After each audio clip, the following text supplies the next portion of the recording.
The first time Ezra Talbot ever saw Miriam Voss speak more than 4 words together, she was standing over a dying calf in the mud behind his own barn, in the gray hour before dawn, and what she said to him was not a greeting and not an apology for being there uninvited. It was a set of instructions, low and even, and utterly without hesitation, telling him to hold the animal's head steady and stop asking her questions until the bleeding stopped. He would remember for the rest of his life that he did exactly what she told him, without arguing, without even really deciding to obey her, the way you don't decide to duck when something is thrown at your head. That was in the spring of the 2nd year of their marriage of convenience. And by then, Ezra had already lived beside this woman for the better part of 18 months without hearing her say more than a sentence at a stretch. And he had already stopped believing, the way the rest of Prairie Rose still believed, that her silence meant there was nothing much going on behind it. But to understand how strange and how right that gray dawn truly was, you have to go back to the beginning, to a town that thought it knew exactly what kind of woman it was laughing at, and a rancher nobody expected to prove them all wrong. Prairie Rose, Wyoming Territory, in the autumn of 1883, was not a large town, and it was not a proud one in any way that would have impressed a stranger passing through on the stage line, but it was the kind of town that knew its own business with a thoroughness that made privacy nearly impossible and gossip nearly a form of currency. It had one real street, Cheyenne Street, running from the depot at one end to the church at the other, with the mercantile and the sheriff's office and Loom's dry goods and the Prairie Rose Hotel strung along it like beads on a string,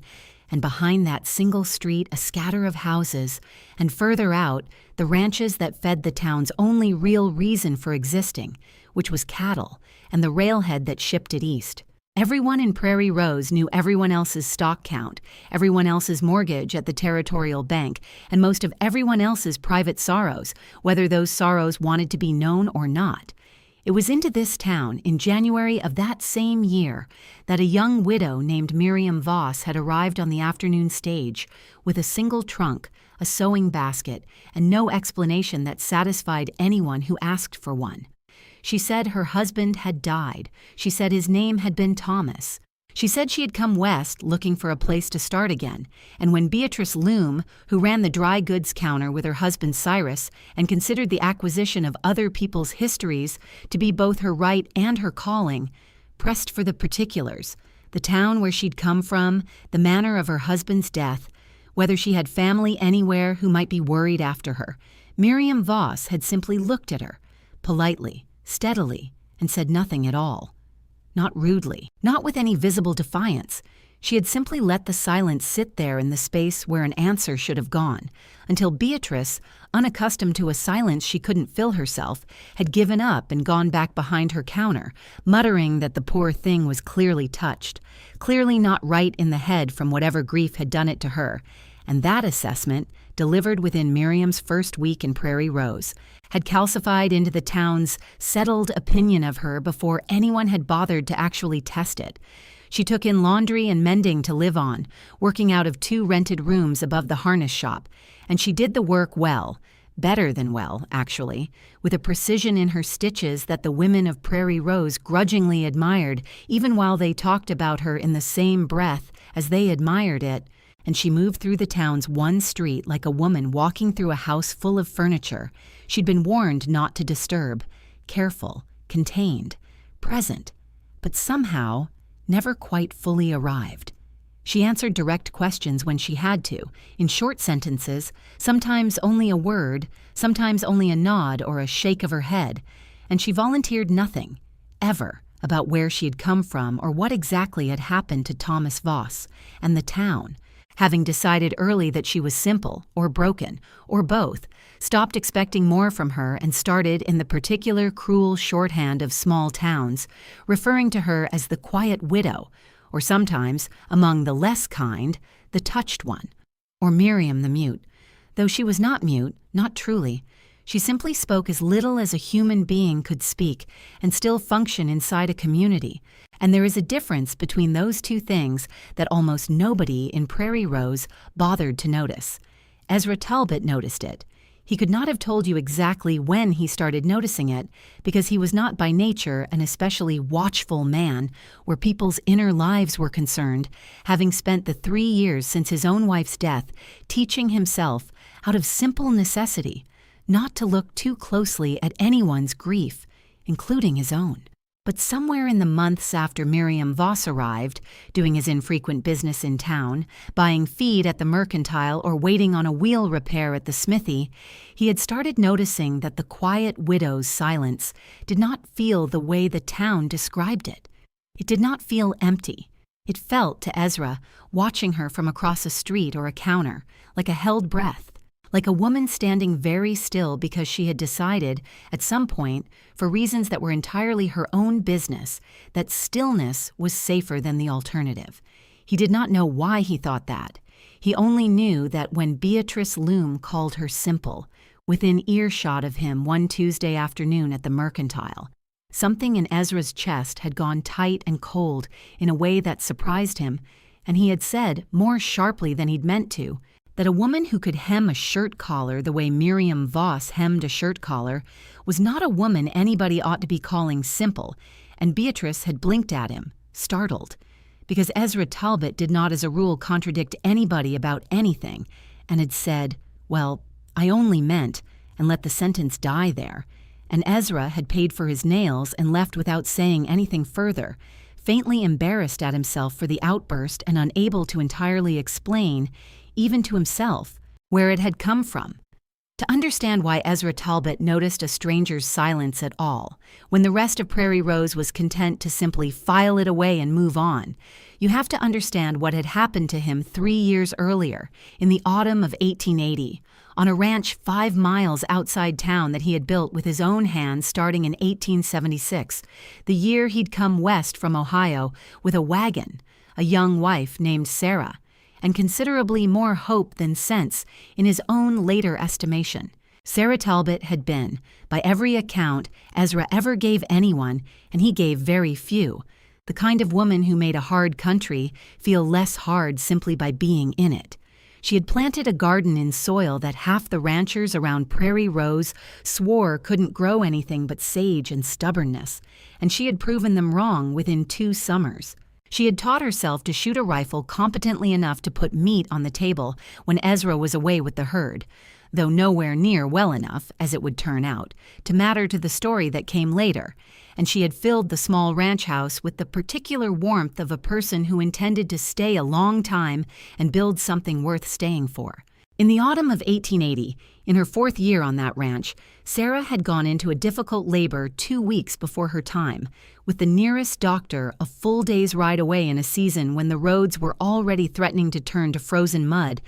and by the time Ezra had gotten anyone qualified out to the ranch, both Sarah and the son she had been carrying, a boy they had already agreed to name Daniel after Ezra's own father, were gone. Within an hour of each other, in the same bed, in the same terrible night, and Ezra had buried them together under a single stone in a plot on a low rise behind the house, where Sarah had always said she liked the way the light came up over the eastern hills. He had gone on, after that, the way men in that country were more or less required to go on, because cattle do not care about grief, and neither does a Wyoming winter, and he had built a life out of the wreckage of the one he'd planned, competent, respected, reasonably prosperous by the standards of that stretch of territory, but quiet in a way that had nothing to do with contentment and everything to do with a man who had decided, somewhere in the depths of that first winter alone, that the safest way to carry a wound that large was to carry it privately and not ask anyone to help him with the weight of it. He had a ranch hand, Frank Dubois, a broad, easy-natured man in his 40s who had lost the full strength of his left arm in a rope accident years before Ezra hired him, and who worked twice as hard with the arm he had left to make up for it. And he had his late wife's aunt, Ruth Callahan, a widow herself, who had come out from Ohio the year after Sarah died, ostensibly to help Ezra keep house, and in practice, to keep a careful, Loving eye on a nephew by marriage, she considered entirely too capable of disappearing quietly into his own sorrow if somebody didn't check on him regularly. Between the two of them, Frank and Ruth had kept the Talbot Ranch running and had kept Ezra, in the particular unglamorous way that people keep each other alive in hard country, from disappearing entirely. But neither of them could give him back what he'd actually lost, and Ezra, at 34 years old, had privately concluded that he had already had the one great, easy love of his life, that it had ended the way it had ended, and that whatever came next for him would have to be built out of something more practical than romance, because he did not believe anymore that he had another one of those in him.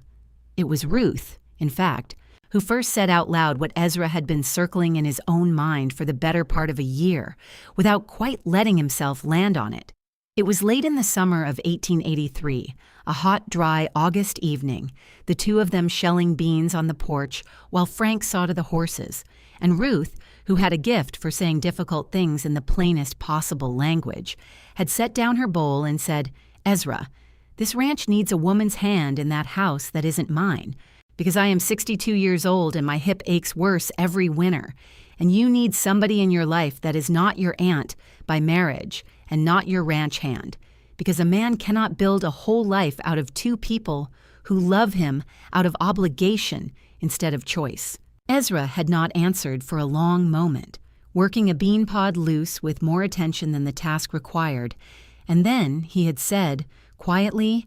that he did not believe he had it in him to court anybody, not properly, not the way a woman deserved to be courted. And Ruth had said, who said anything about courting, "I am talking about a practical arrangement between two grown people who both need something the other one has. You need a wife who can run a house and keep this ranch feeling like a home instead of a bunkhouse with better furniture. Some woman somewhere needs a husband who will treat her decently and give her a roof that isn't owed to anybody's charity. That is not romance, Ezra. That is arithmetic, and there is no shame at all in arithmetic when it is done with a kind heart behind it."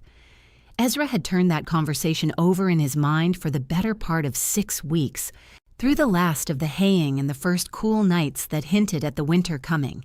And it was in late September, on a Saturday, when he'd ridden into Prairie Rose for supplies, that he found himself standing outside the harness shop, watching Miriam Voss through the window of her rented rooms above it, bent over a mending basket in the last light of the afternoon, her dark hair pinned back plain and severe, her face composed in that particular stillness the town had long since decided meant nothing was happening behind it. And Ezra Talbot, who was not by nature an impulsive man, found himself thinking, with a clarity that startled him, that whatever the town believed about that woman, he did not believe it, and that a person did not sew a hem that fine, that patient, that exact, without a great deal of discipline living somewhere inside them, and discipline, in Ezra's experience of hard country, was worth considerably more than easy conversation over a supper table. He did not propose to her that day. He was not so impulsive as that, whatever the moment's clarity had felt like.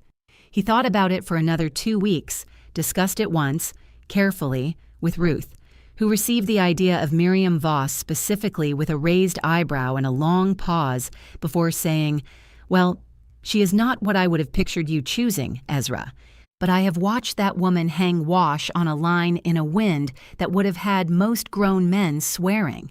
And she did it without a single wasted motion and without once looking anything but perfectly calm about it.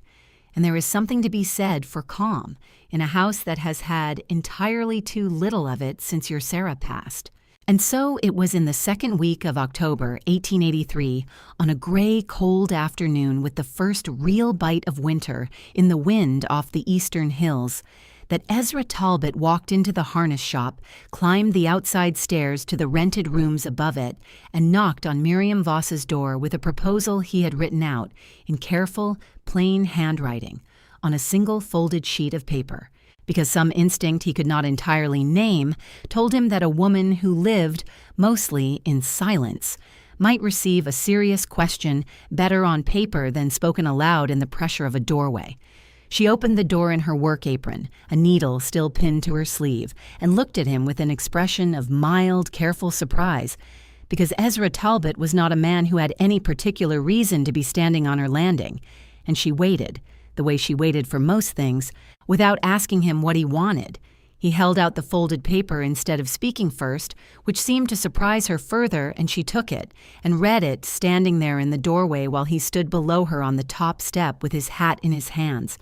feeling more foolish than he had felt about anything since he was 17 years old.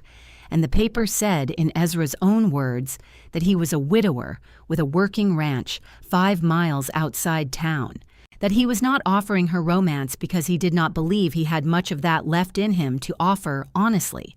but that he was offering her a home, his name, his protection, and his decent treatment for the rest of her life, in exchange for her partnership in running that home and that ranch, and that if the arrangement ever became something warmer than partnership over time, he would welcome that, but that he was not asking for it or expecting it, only for her honesty about whether the practical parts of the offer suited her. He had signed it, simply Ezra Talbot, and beneath his name he had written one more line, added almost as an afterthought the night before, which said, "You do not have to explain your silence to me, ever, if you agree to this. I am not marrying you to get answers out of you. I am marrying you because I believe there is a decent, capable woman standing behind that silence, and Prairie Rose is a fool for not seeing it." Miriam Voss read that letter twice, standing in her doorway in the cold October wind, and Ezra watched her face for some sign of what she was feeling and found, as he generally found with her, very little he could read with any confidence, except that her eyes, when she reached that last line about the silence, had gone bright and wet for just a moment before she blinked it back with the same discipline she brought to everything else. She looked at him for a long moment after she finished reading, longer than felt entirely comfortable, and Ezra had the distinct sense of being weighed, carefully, by someone who had learned the hard way not to weigh things quickly. And then she had nodded once, a small, definite motion, and gone back inside without a word, and Ezra had stood on the landing, feeling his heart drop somewhere down around his boots, certain he had just been refused as gently as a refusal could be delivered, until she came back a moment later with a scrap of paper of her own and a pencil, and had written, in a hand far more elegant than he had expected from a woman who took in mending for a living, 3 words: "Yes, thank you." And then, on the line below it, in smaller letters, as if she had debated including it at all, "When." They were married 11 days later, on a Wednesday afternoon in late October, in the small white church at the far end of Cheyenne Street, by the Reverend Caleb Whitfield, an earnest young minister only 2 years into his post in Prairie Rose, who had officiated exactly 1 wedding before this one, and was visibly uncertain how to conduct a ceremony in which the bride, when asked if she took this man, nodded rather than spoke the word, and Ezra had quietly told him beforehand, "This is how she'll answer, Reverend, and it will mean just as much as if she'd shouted it from the church roof," and the Reverend, to his credit, had simply adjusted and gone on, and the marriage had been entered into the territorial record as valid and binding, whatever Prairie Rose thought of the manner of it. And Prairie Rose thought a great deal of the manner of it, almost none of it kind. Within a day of the wedding being announced, the town's collective opinion had settled into something between amusement and outright ridicule, and it was Beatrice Loom, predictably, who gave that opinion its sharpest voice, standing behind her dry goods counter telling anyone who would listen that Ezra Talbot, a perfectly decent, perfectly solvent rancher who could have had his pick of any sensible woman within 3 counties, had gone and married the town's simple, mute widow out of what Beatrice could only assume was some misguided fit of pity, or worse, plain loneliness clouding a man's judgment past the point of good sense.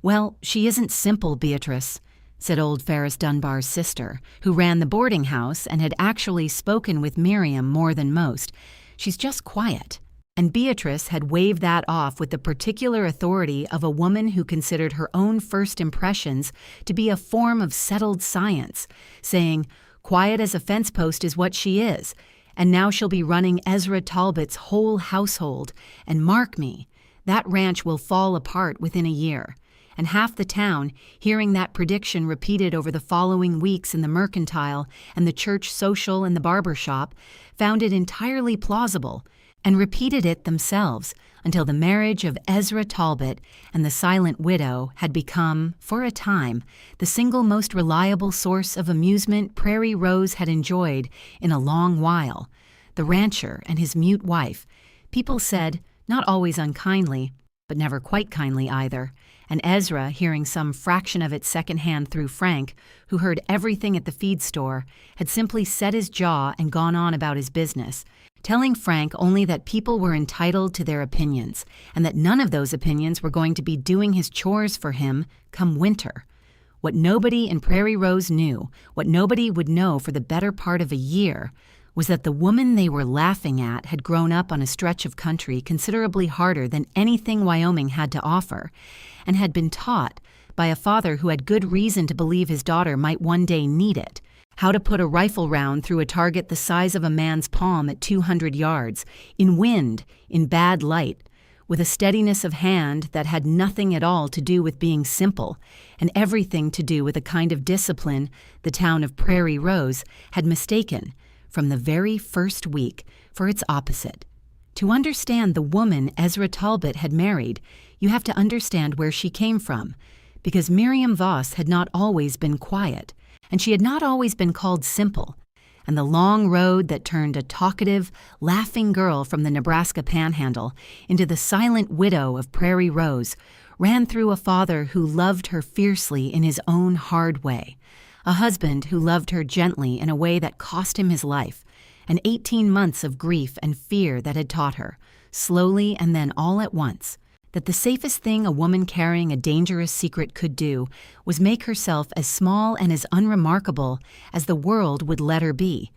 She'd been born, Miriam Ashford, in 1854, on a remote stretch of land near Fort Robinson in the Nebraska Panhandle, the only child of Colonel Amos Ashford and his wife Delia, who had died of a fever when Miriam was 6 years old, leaving the colonel to raise a daughter alone in country that did not forgive softness easily. Amos Ashford had spent the better part of his career as an Army scout and marksman, first in the war back east, where he had served with a rifle in his hands from the time he was barely older than a boy,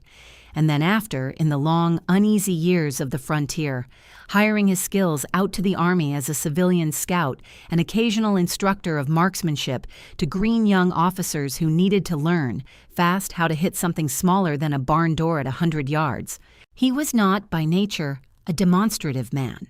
and he had never quite known what to do with a small daughter after Delia died, except to raise her the only way he knew how to raise anybody, which was to teach her the skills that had kept him alive, on the theory, which he stated to her plainly more than once as she got older, that a woman alone in that country, without a husband, without brothers, without any man obligated to defend her, had exactly two protections available to her, her own wits and her own aim, and that he intended his daughter to have both in full measure before he was through with her. So Miriam had grown up with a rifle in her hands nearly as early as she'd had a needle in them, learning to shoot standing, kneeling, prone, learning to read wind by the way grass bent and dust lifted, learning to hold her breath and let it go slow between heartbeats, the way her father had taught the young lieutenants, learning, above everything else, patience. The specific, unglamorous patience of lying still in cold grass for an hour waiting for a shot that might never come, because her father had told her more than once that any fool could pull a trigger in a hurry, and hardly anyone alive could hold still long enough to make the shot count. By the time she was 16, Miriam Ashford could outshoot every young man in a 50-mile radius of Fort Robinson, a fact that some of the local boys found impressive, and rather more of them found deeply unsettling in a girl who was also, by every other account, remarkably pretty and remarkably good company, quick with a laugh, quicker with a sharp word if a young man got too familiar and entirely capable in those years of talking for an hour straight about anything that interested her, which in those days was a great many things. She had met Thomas Voss in the spring of 1874, when she was 20 years old, at a dance held at the fort for the enlisted men and the handful of civilian families who lived nearby. And Thomas, a mild, gentle young man 2 years her senior, who worked as a supply clerk and freighter for the Army, had been, by his own later admission, thoroughly unable to stop staring at the colonel's daughter across the room the entire evening, and had finally worked up the nerve to ask her to dance, only after his friend had physically pushed him 2 full steps in her direction. Thomas Voss was not a soldier and had no particular skill with a weapon, a fact that had worried Amos Ashford considerably when his daughter first brought the young man home to meet him. But Thomas had won the old colonel over slowly, over the following year, not through any pretense of toughness he did not possess, but through a steady, careful honesty that Amos, who had spent his whole life around men who postured and boasted, came to respect more than he had expected to. Thomas Voss told the truth even when it cost him something. He kept meticulous records in his supply ledgers, the kind of records that made his superior officers uneasy, precisely because they were so thorough. And he had a habit, which would eventually get him killed, of noticing discrepancies that other men found it more convenient to overlook. Miriam and Thomas married in the autumn of 1875, and for the first several years of their marriage they lived a modest, contented life, following Thomas's postings from one Army supply depot to another across Nebraska and into the eastern edge of the Wyoming Territory, and if it was not, perhaps, the kind of grand, romantic love that filled a young woman's imagination in girlhood, it was something Miriam came to value considerably more as the years went on. A steady, generous, unshowy devotion that made her feel, for the first time since her mother died, entirely safe in the world. They wanted children and did not have them, a private grief they carried together without ever quite finding the words to discuss it fully. And Miriam, in the long stretches of time when Thomas was away on supply runs, kept her own hand steady with a rifle out of old habit more than necessity, shooting at cans and bottles behind whatever quarters they were living in that season, telling herself it was simply something to do with an empty afternoon, never once imagining how completely that quiet, unnecessary practice would matter one terrible spring 7 years into her marriage. The trouble began, as Thomas explained it to her, only in careful fragments over several months, sometime in late 1881, when he began noticing that a series of Army payroll shipments moving through the supply depot where he was stationed, gold coin and bullion intended for the garrisons further west, did not entirely match the manifests he was required to keep. Small discrepancies at first, easy to write off as clerical error, and then larger ones. And then, over the winter of 1881 into 1882, a pattern Thomas could no longer honestly attribute to error at all. A pattern that led, when he followed the paper trail as carefully and quietly as he knew how, back to a man named Colonel Reuben Hargis, a decorated officer with a distinguished record from the war back east, who had, in the years since, built a smaller private fortune skimming gold from the very payroll shipments he was charged with escorting, working in concert with 2 or 3 other officers who either took a cut to look away or were too far up the chain of command to be questioned by a supply clerk without ironclad proof. Thomas gathered that proof slowly over the winter and into the spring in the meticulous, unhurried way that was simply the way his mind worked, copying figures into a private ledger of his own, a second set of books that existed nowhere in the official Army record, cross-referencing shipment weights against delivery weights, noting dates and names, and the specific amounts that had gone missing at each juncture, until he had, by April of 1882, a document that named Colonel Reuben Hargis and 2 other serving officers as responsible for the theft over roughly 3 years of gold and coin totaling somewhere near $40,000. Diverted from Army payroll meant for soldiers who in some cases had gone months without being paid at all, while officers who wore the same uniform quietly enriched themselves. Thomas told Miriam almost none of the specifics as he was gathering it, not because he didn't trust her, but because he had already begun to understand, by the early spring of 1882, that what he was carrying in that second ledger was considerably more dangerous than an ordinary accounting discrepancy, and he did not want her holding any more of that danger than she absolutely had to. He made one mistake, and it was the mistake of an honest man who did not yet fully understand the caliber of the men he was dealing with, which was that before taking his findings to the one officer he believed he could trust, a colonel stationed 2 forts away who had a reputation for integrity, Thomas mentioned, in what he believed was a private, careful conversation with a fellow clerk he considered a friend, that he had uncovered irregularities in the payroll shipments and intended to report them through proper channels. That fellow clerk, whether out of fear or a debt of his own to Hargiss's circle, or simple weakness, repeated the substance of that conversation within the week to a man who repeated it to Hargiss directly, and by the time Thomas Voss sat down to write his formal report, Reuben Hargiss already knew, with a fair degree of certainty, exactly what was coming for him. What happened next, Miriam would only ever be able to reconstruct in fragments, some from what little Thomas managed to tell her in his final hours, some from things she pieced together herself in the terrible weeks that followed, because she was not present for the worst of it, having been sent, at Thomas's sudden and uncharacteristically urgent insistence, to stay with a cousin in a town 40 miles distant for what he told her was simply a restful visit, while he finished up some demanding work at the depot. 3 nights after she left, 4 men rode out to the small house where Thomas lived alone, finishing his report, men who were never formally identified, but who Miriam came to believe, from everything she later learned, were led by a hard, cold lieutenant of Hargiss's named Jed Coulter, and they did not come to talk. They wanted the ledger, the physical document Thomas had assembled, and they wanted to know whether he had made copies and whether anyone else had seen it. And Thomas Voss, gentle, honest, unarmed Thomas Voss, who had never in his life raised a hand against another person, told them nothing, not one word, through however long that terrible night lasted, and when a neighbor found him the following morning, badly beaten, barely breathing, the house torn apart around him in a search that had turned up nothing, because Thomas had already hidden both the ledger and, in a decision he had made entirely on his own, without even telling Miriam, a portion of the actual missing gold he had managed to quietly recover and conceal, as proof. He lived only long enough to be carried to the fort infirmary, and long enough in the last clear hour he had, for Miriam, summoned back by a rider, sent at a dead gallop, to reach his bedside and hold his hand while he told her, in a voice reduced to little more than breath,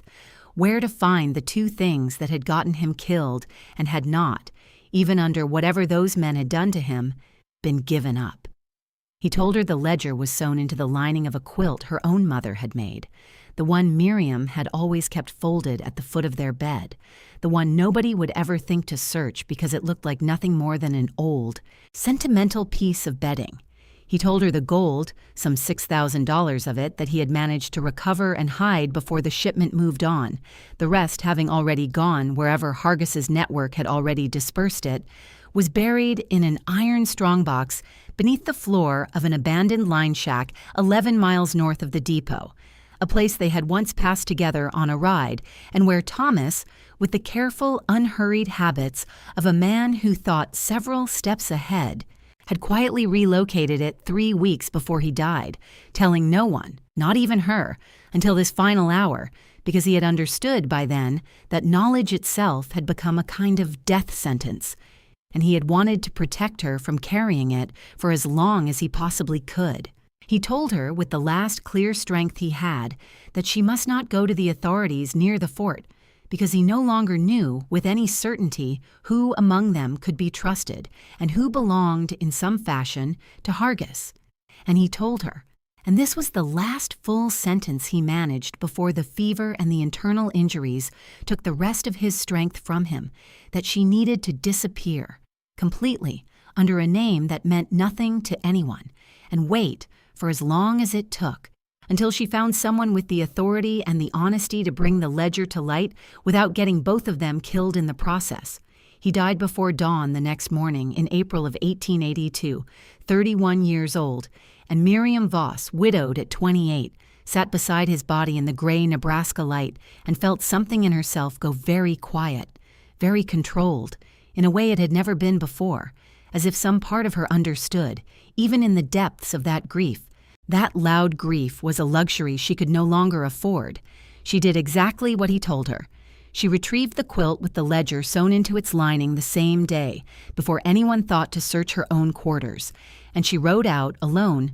to the line shack 11 miles north 8 days later in a driving spring rain that she would later think of as a strange mercy, because it kept anyone from noticing a widow riding alone in a direction that made no obvious sense. And she dug up the strongbox with her own hands in the mud beneath that shack's rotted floorboards, and found $6,000 in gold coin and small bars, more money than she had ever seen gathered in one place in her life,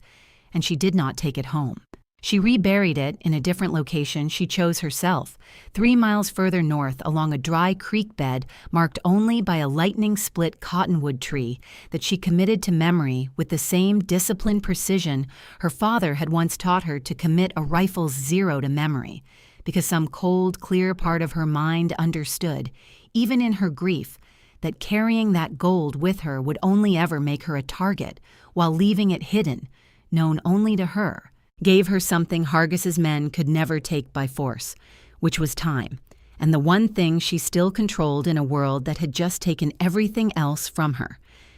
Then she disappeared. She sold what little property she and Thomas had owned outright, quietly, through a lawyer in a town 2 counties over who had no reason to connect her to anything, took her mother's maiden name of Voss had actually been her own married name.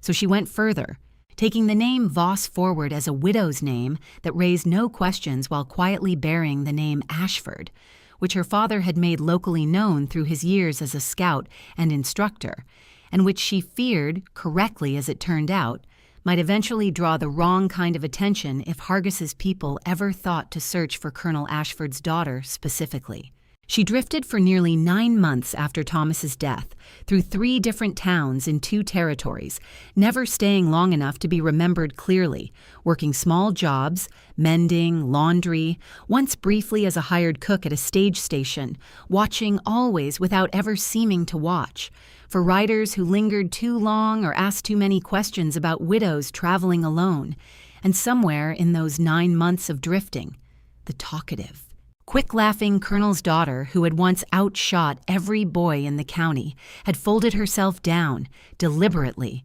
methodically, into something smaller and quieter and far less noticeable, because she had learned, in the hardest possible way, that a woman who said very little gave very little away. And a woman who gave very little away was considerably harder to hunt. She arrived in Prairie Rose in January of 1883 for no reason more dramatic than that the stage happened to stop there, and she had, by then, developed a habit of choosing her next town almost at random, on the theory that a pattern was the one thing she could not afford to establish, and something about the town's plain, unremarkable ordinariness, 1 street, 1 church, 1 mercantile, had appealed to the part of her that wanted, more than anything else in the world by then, simply to stop being hunted for a while, even if stopping meant being underestimated, even if it meant being called simple and touched and Miriam the mute by people who had no idea what they were looking at. She told herself in those first months in Prairie Rose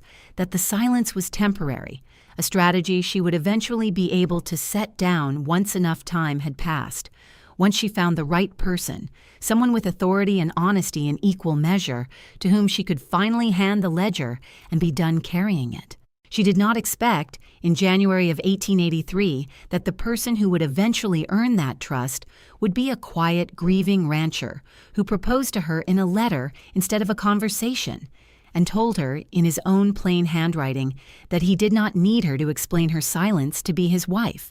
The first winter of the marriage was, by Ezra's own private accounting, both stranger and gentler than he had expected it to be. He had gone into the arrangement bracing himself for the particular awkwardness of sharing a house with a woman who spoke almost never, imagining long, silent suppers and a kind of loneliness that merely wore a different shape than the loneliness he'd had before. And what he found instead within the first few weeks was that Miriam Voss's silence, once you stopped fighting it and simply let it be what it was, had its own kind of company in it. She did not sit across from him at supper like a stranger waiting to be excused. She sat with the particular attentive stillness of someone actually listening when he talked, which was not often, but which happened more, he noticed, in her company than it had in a long time, because she never once interrupted him, never once rushed to fill a pause with her own opinion the way most people did,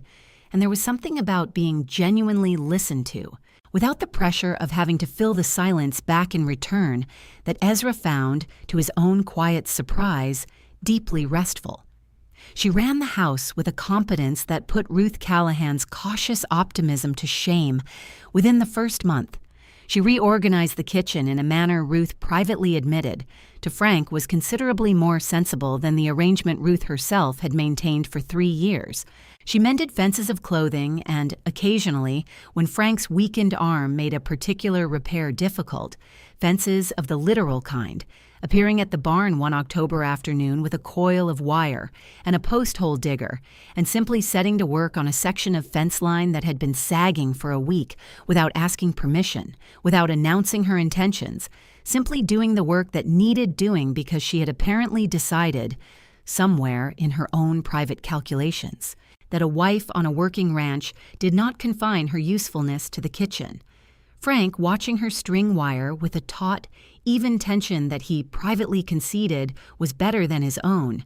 had said to Ezra that evening over supper that he did not know where Ezra had found that woman, but that he, Frank, was considerably relieved she'd agreed to marry his employer instead of some rancher 3 counties over who might have appreciated her less. Ruth, for her part, took slightly longer to come fully around, not out of unkindness, but out of the particular protectiveness of a woman who had spent 3 years watching her nephew by marriage carry a grief she couldn't fix, and who was not prepared to simply hand her trust to a stranger. The town called simple without seeing some proof of her own. That proof arrived in Ruth's private accounting on a bitter January morning in 1884, some 3 months into the marriage, when a sudden hard freeze caught the ranch's water pump in the well house and threatened to crack the pipe entirely before Frank, laid up that week with a fever, could get to it. And Miriam, without a word to anyone, wrapped herself in Ezra's spare coat and worked alone in the well house for the better part of 2 hours in freezing temperatures, thawing the mechanism with hot rags and patient, careful work until the pump ran clear again. And when Ezra found her there, half frozen, her hands raw, and asked her more sharply than he intended, out of pure worry, why in God's name she hadn't woken him, she had simply written on the small slate she had started keeping in her apron pocket for exactly such moments, a single line: "You needed the sleep more than I needed the help." Ruth, hearing that story secondhand from Ezra that same evening, had set down her mending and said quietly, "Well, I suppose I owe that woman an apology I'm never going to actually give her, because she'd only wave it off, but I'll think it plenty hard in her direction from now on," and Ezra had almost smiled, which had become, itself, a rarer thing in that house than either Ruth or Frank cared to admit out loud. The town, however, was considerably slower to revise its opinion, and it was in the early months of that same year, 1884, that Prairie Rose found a fresh subject to attach to its ongoing amusement at Ezra Talbot's marriage, which was a simmering dispute between Ezra and a neighboring cattleman named Dalton Reese over the water rights along Coldwater Creek, Reese having spent 2 years diverting more than his fair share of the creek's flow through dams on his own land, leaving Ezra's herd and 2 smaller ranches downstream noticeably shorter of water in the driest months.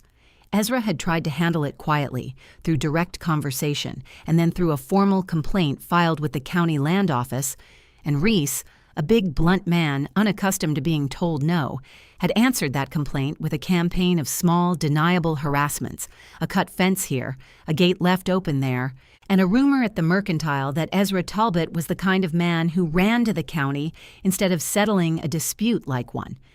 Beatrice Loom folded it neatly into her running commentary on the Talbot household, remarking that it was no surprise Ezra was losing ground to Reese, given that he'd married a wife who couldn't even speak up to defend her own household. It was during this dispute in the late spring of 1884 that Miriam gave the town its first genuine glimpse of what lay beneath her silence, though it would be months before anyone understood the full weight of it. Reese sent 2 hired men to drive a section of his herd across Ezra's best hay meadow one June week, when Ezra and Frank were both away at the railhead, leaving only Ruth and Miriam at the house. And while Ruth stood on the porch wondering what an old woman and a quiet young wife could possibly do about 40 head of cattle and 2 armed riders, Miriam simply walked out, alone and unarmed, straight into the path of the moving herd, and stood there, arms folded, saying nothing, until the lead rider was forced to either run his cattle over a woman who plainly wasn't moving or turn the drive aside, and he turned it, cursing, muttering that the crazy woman wasn't worth the trouble. The story spread through Prairie Rose within days, and most people heard it, at first, as further proof that the poor, touched woman didn't have the sense to be properly afraid. And it would take a good deal longer for the town to understand that what Ruth had actually witnessed was not obliviousness, but a cold, precise calculation about exactly how far a man on a horse would push before backing down.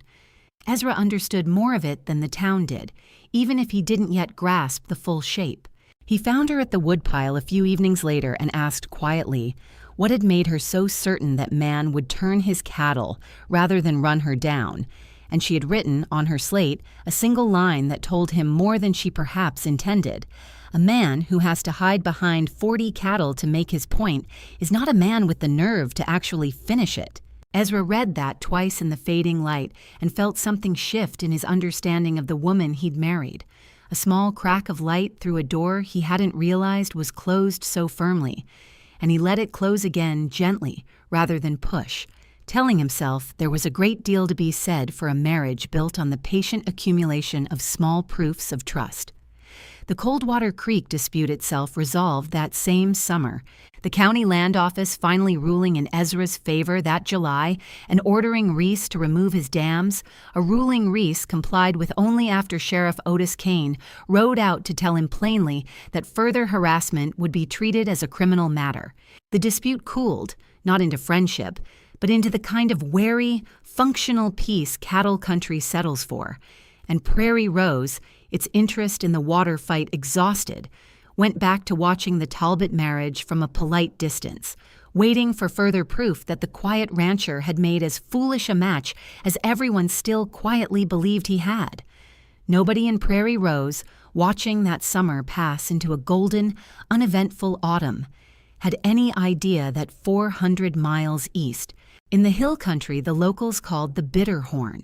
a hard, patient man named Colonel Reuben Hargis had just received, from a network of informants he had maintained at considerable expense for the better part of 2 years, the first solid word in 18 months that a woman answering the description of Thomas Voss's widow had been seen, some months back, in a small cattle town in Wyoming Territory called Prairie Rose. To understand how a peddler's careless word in a Wyoming cattle town could travel 400 miles into the hands of a man like Reuben Hargis, you have to understand what Hargis had built in the 18 months since Thomas Voss died without giving him what he wanted,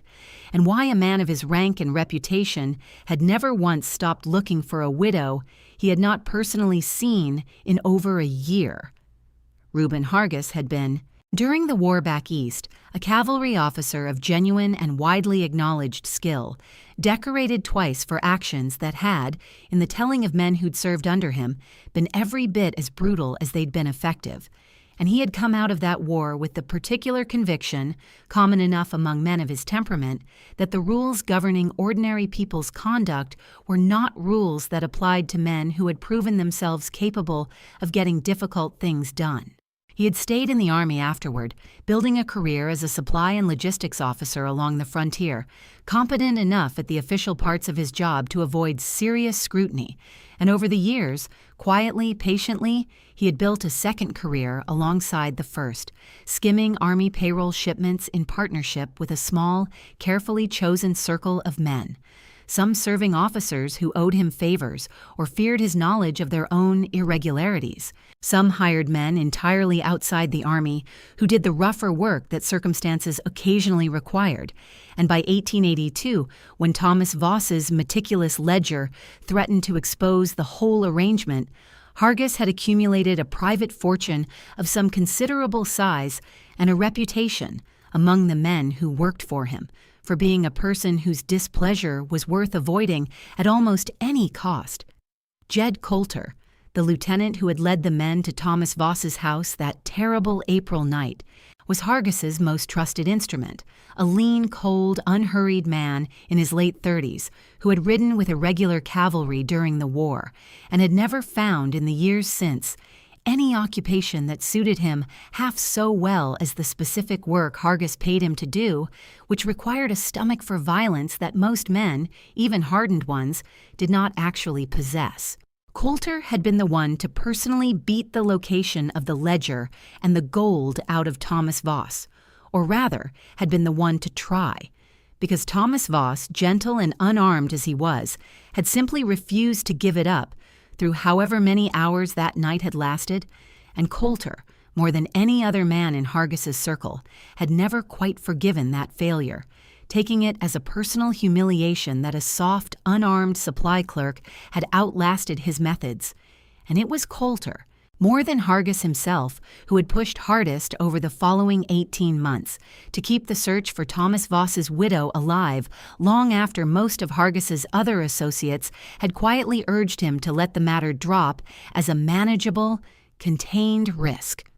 Hargis had resigned his commission in late 1882, some months after Thomas Voss's death, under circumstances that were never fully investigated, a fact that troubled him less than it should have, and had retreated to a well-hidden ranch in the Bitterhorn Hill country, ostensibly running cattle, in practice running a loose network of hired men and paid informants who watched the stage lines and rail depots across 3 territories for any word of a widow traveling alone who might match the description of Thomas Voss's wife, a description that had grown vaguer and less useful with each passing month, since none of Hargis's men had ever actually laid eyes on Miriam herself, only second-hand accounts filtered through fear and time.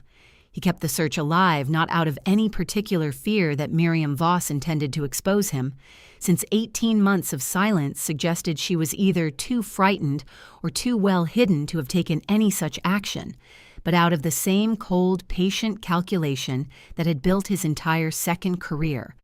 which was that a loose end, left untied, had a way of eventually costing a man everything. And Reuben Hargis had not built and protected a fortune of this size by leaving loose ends untied. The break came in the early spring of 1884 through a channel so unremarkable that Miriam herself would never fully learn the details of exactly how it happened, though she would come to suspect them well enough. A traveling peddler named Silas Munn, who worked a regular circuit of small towns across Wyoming and into Nebraska, selling notions and patent medicines out of a covered wagon, had passed through Prairie Rose in March of that year, and had, in the ordinary course of his trade, struck up a conversation with Miriam at the mercantile counter while she purchased needles and thread, a conversation that was, on Miriam's side, conducted almost entirely in nods and single words, but that had, on Silas Munn's side, jogged a memory he did not immediately place. He had seen this woman before, he was almost certain, somewhere on his circuit 2 years back, though the where and the when of it eluded him at the time.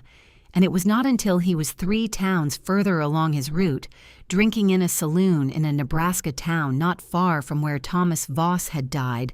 that the memory finally surfaced whole, prompted by an offhand remark from another traveler about a supply clerk who died mysteriously at a nearby fort a couple of years back, leaving a young widow who'd vanished afterward without a trace. Silas Munn, who meant no particular harm by it and had no idea what he was setting in motion, mentioned, mostly as an idle piece of gossip over a shared bottle, that he believed he'd seen that very widow, or a woman who looked a great deal like her, out in Prairie Rose, Wyoming Territory, married now to some rancher out there, quiet as a church mouse, hardly said 2 words the whole time he was in her company. That remark, repeated by the man who heard it to another man who owed money to one of Hargiss's associates, traveled the way such things traveled in that country, slowly, informally, through saloons and stage stations and the loose, half-visible network of men who made a small, steady living, passing along exactly this kind of information to anyone willing to pay for it. And it reached a paid informant of Hargiss's operation in early May of 1884, and reached Hargiss himself at his ranch in the Bitterhorn Hills by the end of that same month in the form of a single, carefully worded message that read simply, "Widow of the supply clerk located, Prairie Rose, Wyoming Territory, married to a local rancher, confirm before acting." Hargiss did not act immediately. 18 months of careful patience had not made him reckless, and he understood, better than Coulter's eagerness allowed for, that a false move against the wrong woman in the wrong town could draw exactly the kind of attention he had spent 2 years avoiding. He sent first in early June of 1884 a single rider, a quiet, unremarkable man named Purdy, who had a talent for passing through towns without being particularly remembered, with instructions to confirm the woman's identity, learn what he could of her circumstances, and report back without engaging her or drawing any notice to himself. Purdy spent 4 days in Prairie Rose that June, ostensibly passing through on his way to the railhead, and came away with a description that matched closely enough with what little Hargiss's circle actually knew of Thomas Voss's widow, a dark-haired woman of about 30, quiet almost to the point of silence, married now to a local rancher named Talbot. And Purdy also came away, without quite understanding the significance of what he'd witnessed, with a second-hand account of the incident at Coldwater Creek that June, the story of the rancher's wife walking calmly into the path of a cattle drive without flinching, a story Purdy dutifully included in his report back to Hargiss, mostly because it was the single most interesting thing anyone in Prairie Rose had told him, without any particular sense that it mattered, though Hargiss, reading that detail in Purdy's written report at his ranch in the Bitterhorn Hills, had gone very still for a long moment and had said, to no one in particular, that a woman who could stand her ground in front of 40 head of cattle without her nerve breaking was not, whatever the town believed of her, a simple woman, and he had begun, from that point forward, to take considerably more care in how he approached the matter. Back in Prairie Rose, entirely unaware that a writer named Purdy had spent 4 quiet days that June asking careful questions about her in the guise of an ordinary traveler, Miriam's marriage to Ezra had continued its own slow, private evolution through the summer and into the autumn of 1884, and it was during this season, the second autumn of their marriage, that something changed between them that neither of them announced to the other in so many words, but that both of them privately understood to be real. It began in a small way on a cold October evening, almost exactly a year after their wedding, when Ezra, working late in the barn on a project he had never fully explained to anyone in the household, was surprised by Miriam appearing in the doorway with a lantern, having noticed the light still burning long after supper, and finding him there, kneeling over a half-finished wooden cradle, sanding a rocker rail with the particular careful attention of a man working through something he could not put into words any other way.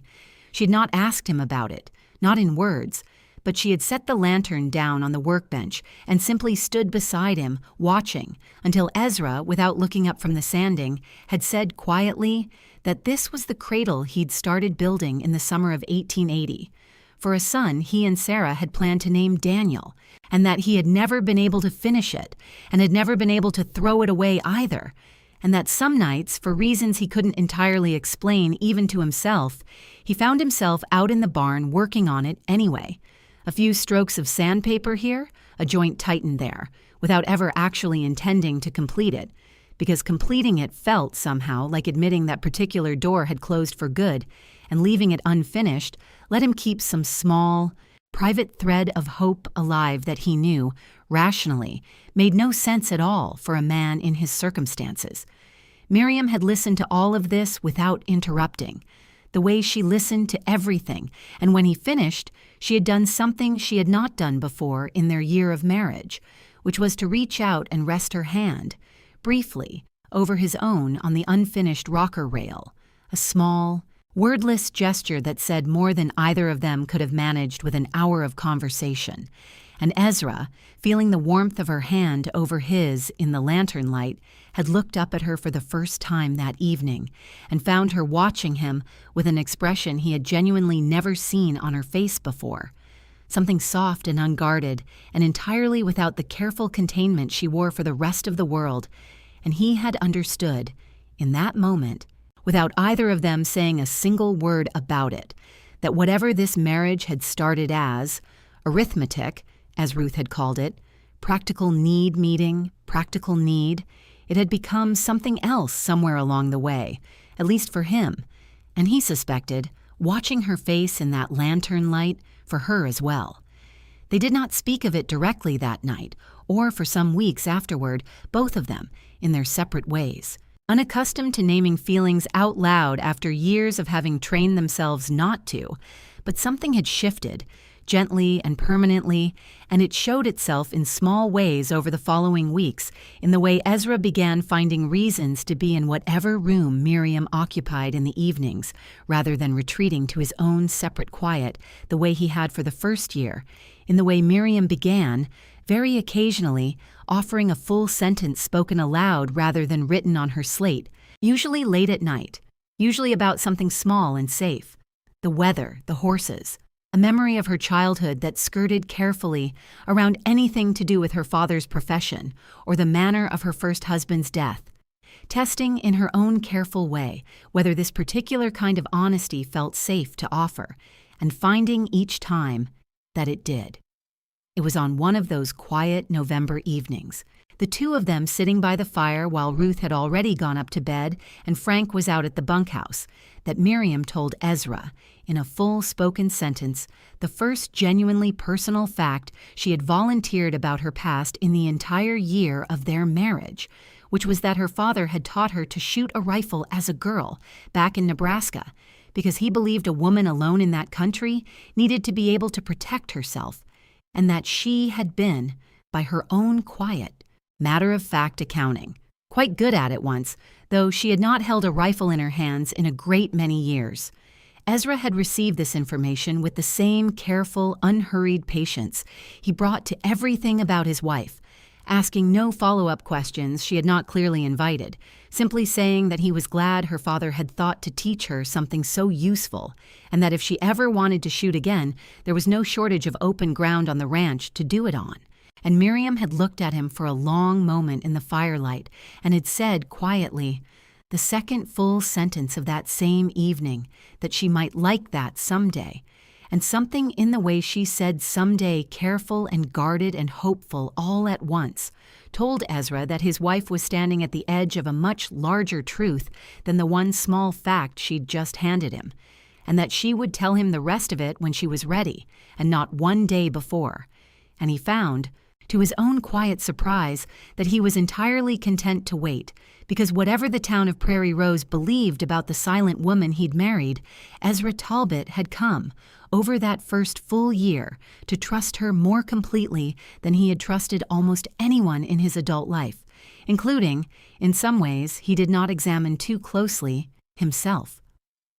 Jed Coulter rode into Prairie Rose himself in the last week of August 1884, 3 months after Purdy's careful, unremarkable reconnaissance, and where Purdy had passed through the town like a man genuinely uninterested in anything but his own business, Coulter arrived with the particular watchful stillness of a predator who has already decided the hunt is nearly over and is simply confirming the last few details before he strikes. He did not go anywhere near the Talbot Ranch itself, He was too careful and too patient a man for that, having learned across a long and violent career that the surest way to spoil a careful plan was to move too soon out of impatience. And instead, he spent 4 days in Prairie Rose doing what appeared, to anyone who noticed him at all, to be the ordinary business of a cattle buyer scouting stock in a new territory, a cover story he wore easily, having used some version of it in a dozen other towns over the years. He took a room at the Prairie Rose Hotel under the name Jonas Reed,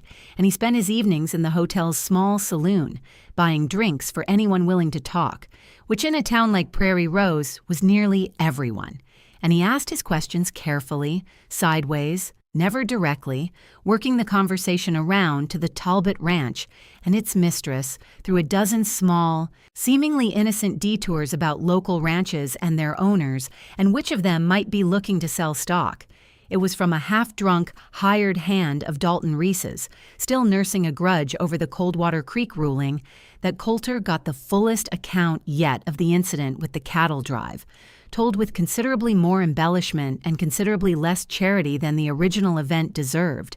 The hired hand describing Talbot's wife as a strange, silent woman who'd stood in front of a moving herd like she didn't have the sense to be scared. Or maybe, the hired hand aloud, like she knew something the rest of them didn't about how far a man would actually go. And Coulter, listening to this account over a whiskey he barely touched, had felt the same cold certainty settle into him that had first flickered to life, reading Purdy's report back in June,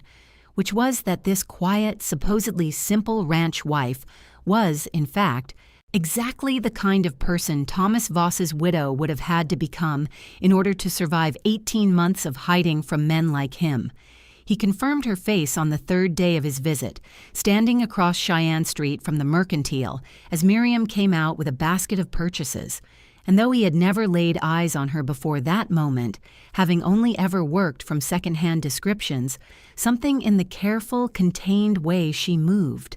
the way her eyes swept the street once, briefly, assessing rather than merely looking, told him, with a certainty he would have struggled to explain to Hargis in words, that he was looking at Thomas Voss's widow at last, after 18 months of searching 3 territories. He did not approach her. He did not linger long enough to be noticed lingering. He simply watched her cross the street and disappear into the harness shop, where he had already learned she still sometimes did mending work for extra income, even after her marriage. And then he finished his whiskey, paid his bill at the hotel the following morning, and rode east back toward the Bitterhorn Hills, carrying with him the single piece of information Reuben Hargis had been waiting 18 months to receive with this degree of certainty. Hargis received Coulter's report in early September in the study of his ranch house in the Bitterhorn Hills, and he listened to the full account, Coulter's confirmation of her identity, the story of the cattle drive incident, the description of a rancher husband named Ezra Talbot, who was well regarded locally and, by Coulter's assessment, not the kind of man who would go quietly if pressed. And Hargis had sat with all of it for a long moment before asking the one question that mattered most to him, which was whether Coulter believed the woman still had the ledger and the gold, or whether 18 months in a new marriage might have led her to destroy the one and abandon the other. Coulter's answer, delivered with the flat certainty of a man who had spent 2 years thinking of almost nothing else, was that a woman who had held her silence through whatever Thomas Voss's death had actually cost her, and who had then rebuilt an entire new identity around that silence, rather than simply disappearing into ordinary grief, was not a woman who destroyed evidence out of fear. She was a woman who was waiting patiently, the way her father had apparently taught her to wait for a shot worth taking, for the right moment and the right person to hand that ledger to. And Hargis, hearing that assessment, had felt the particular cold unease of a careful man recognizing an opponent whose patience matched or exceeded his own, and had said quietly, "Then we do not give her the luxury of choosing her own moment. We take the choice away from her before she can make it." What followed, through the remainder of September and into early October of 1884, was not the sudden violent raid that Coulter, left to his own preferences, would have preferred. but the slower, more deliberate campaign of pressure that Hargis considered the more reliable method, a campaign built on the theory that a frightened woman under sustained, mounting pressure would eventually make a mistake, reach out to someone, move the gold, do something that revealed either the location of the evidence or a weakness that could be exploited more directly. It began small, almost invisibly, with a series of quiet inquiries made by hired men, passing as drifters and drovers through Prairie Rose and the surrounding ranches, questions asked at the feed store and the livery about the Talbot Ranch's routines, who came and went when Ezra was typically away with the herd, whether the ranch employed more hands than just the one man with the weak arm, questions careful enough that no single one of them raised alarm, but that collectively, had anyone been positioned to notice the pattern, would have suggested a coordinated effort at reconnaissance rather than idle curiosity.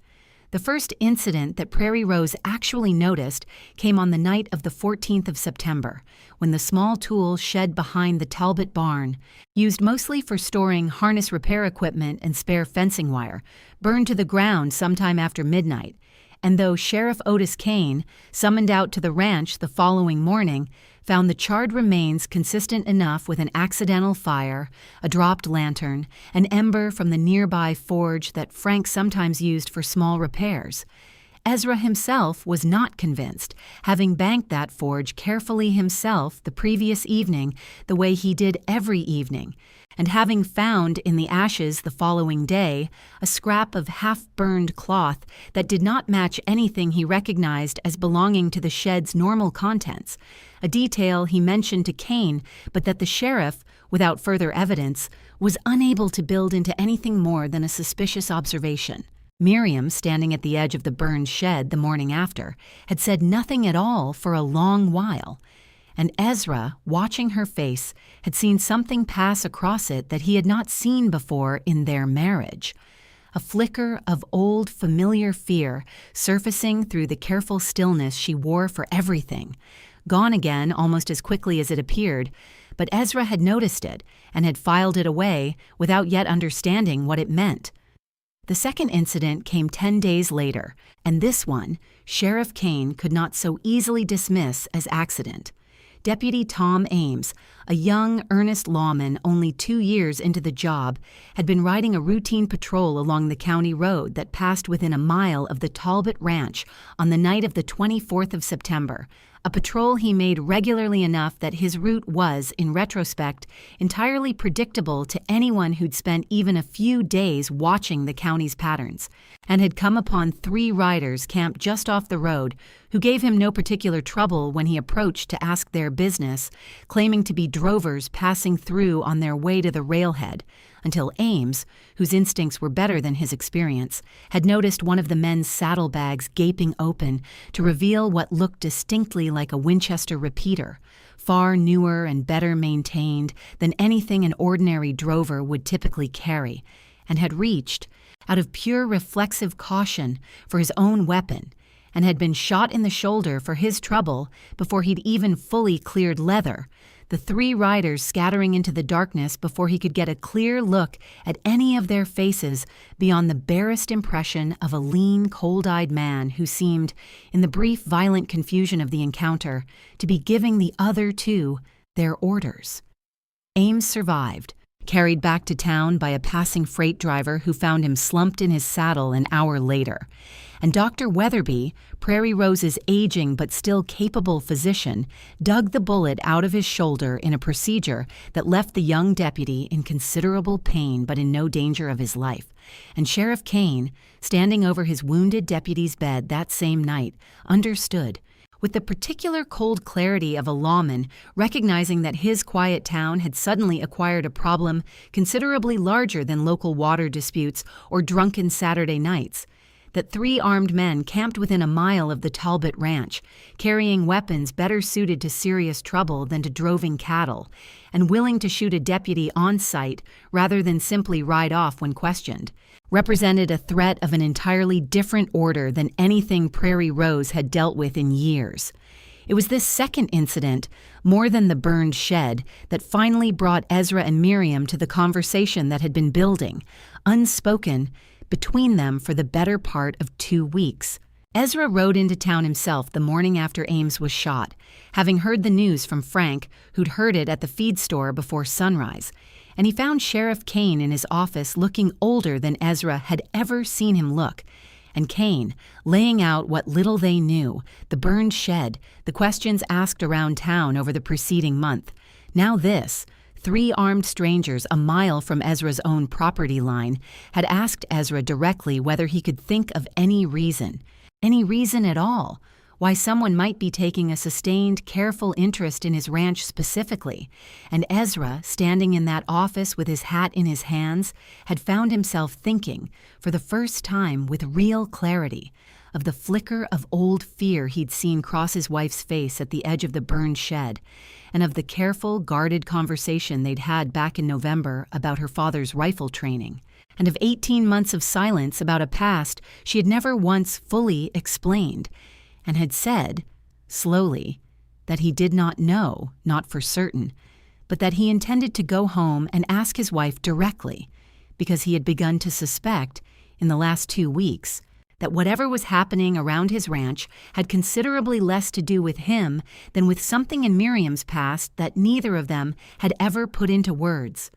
He rode home that afternoon with a heaviness in his chest that had nothing to do with the physical ride and everything to do with the conversation he knew he could no longer put off, and he found Miriam in the kitchen garden, gathering the last of the season's beans before the first hard frost, and he stood at the edge of the garden for a long moment, watching her work with that same careful, economical precision she brought to everything, before he said, quietly, "Miriam, I need you to tell me the truth now, all of it, because a deputy was shot last night a mile from our fence line by men who are asking careful questions about this ranch, and I do not believe anymore that this is happening because of anything I have done."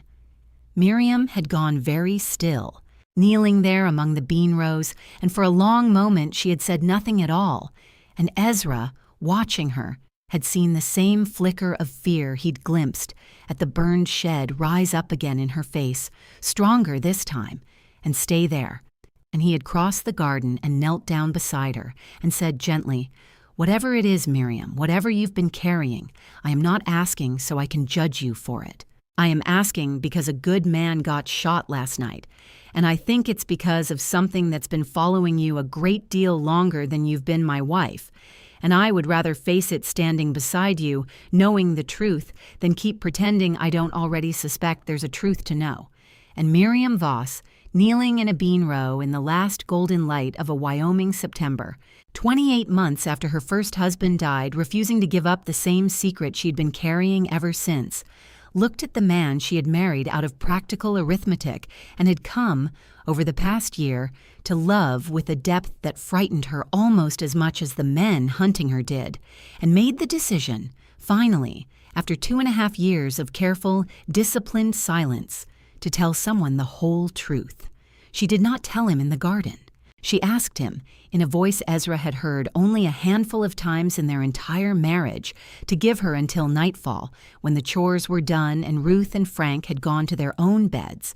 because what she needed to say deserved a whole evening and not a rushed conversation kneeling in the dirt with frost coming on, and Ezra, understanding instinctively that this request was itself a kind of courage, the courage to face a hard thing on her own terms rather than be rushed into it, had agreed and had spent the intervening hours doing chores alongside Frank with his mind 5 miles away, and had said nothing to Ruth of what was coming, out of some instinct that this was Miriam's story to share or withhold as she chose, even from the aunt who had come over the past year to genuinely love her. They sat together that night at the kitchen table, the same table where Ruth shelled beans, and Ezra had once written out a marriage proposal on a single folded sheet of paper, with a single lamp burning low between them, and Miriam began, for the first time in 2.5 years, to speak at length, her voice quiet and careful at first, gaining steadiness as she went. The way a person walks more confidently the further they get from a fall they're still afraid of taking again. She told him her true maiden name, Ashford, a name she had not spoken aloud to another living soul since the spring of 1882. She told him about her father, Colonel Amos Ashford, the Army scout and marksman who had raised her alone in the Nebraska Panhandle after her mother died, and who had taught her to shoot a rifle before she was strong enough to properly hold one steady on her own, out of a conviction that a woman alone in that country needed more than prayers to protect her. She told him about Thomas, gentle, honest Thomas Voss, the supply clerk who had loved her without ever once making her feel like less than she was. And she told him, in careful, measured sentences that nonetheless could not entirely hide the grief still raw beneath them, about the ledger Thomas had assembled, the discrepancies in the Army payroll shipments, the name Reuben Hargis and the two other officers implicated alongside him, the friend who had betrayed Thomas's confidence without meaning to, the night 4 men had come to their house looking for proof that did not officially exist, and Thomas, unarmed and gentle and utterly unwilling to give them what they wanted, dying slowly over the course of that night and the following morning without ever telling them where the ledger or the gold could be found. She told him about the $6,000 in gold she had dug up and reburied with her own hands under a lightning-split cottonwood tree 11 miles from where Thomas had died, a location she had committed to memory and told no one, not even him, not yet, though she promised, her voice breaking for the first time that whole evening, that she would show him, that she trusted him completely, but that some habits of protecting a secret took time to fully release, even when the reason for guarding it so fiercely had changed. She told him about the ledger sewn into the lining of her mother's quilt, the one that still lay folded at the foot of their own bed, unremarkable, sentimental, exactly the kind of object nobody would ever think to search. And Ezra, hearing that detail, felt something cold move through him at the realization that the evidence that could hang a corrupt Army colonel had been lying 6 feet from where he slept every night for the entirety of their marriage, without his ever once suspecting it. She told him about the 9 months of drifting after Thomas's death, town after town, never staying long enough to be remembered, folding herself smaller and quieter with each passing month until the talkative, quick-tempered colonel's daughter she had once been had disappeared almost entirely into the careful, silent widow Prairie Rose knew as Miriam Voss,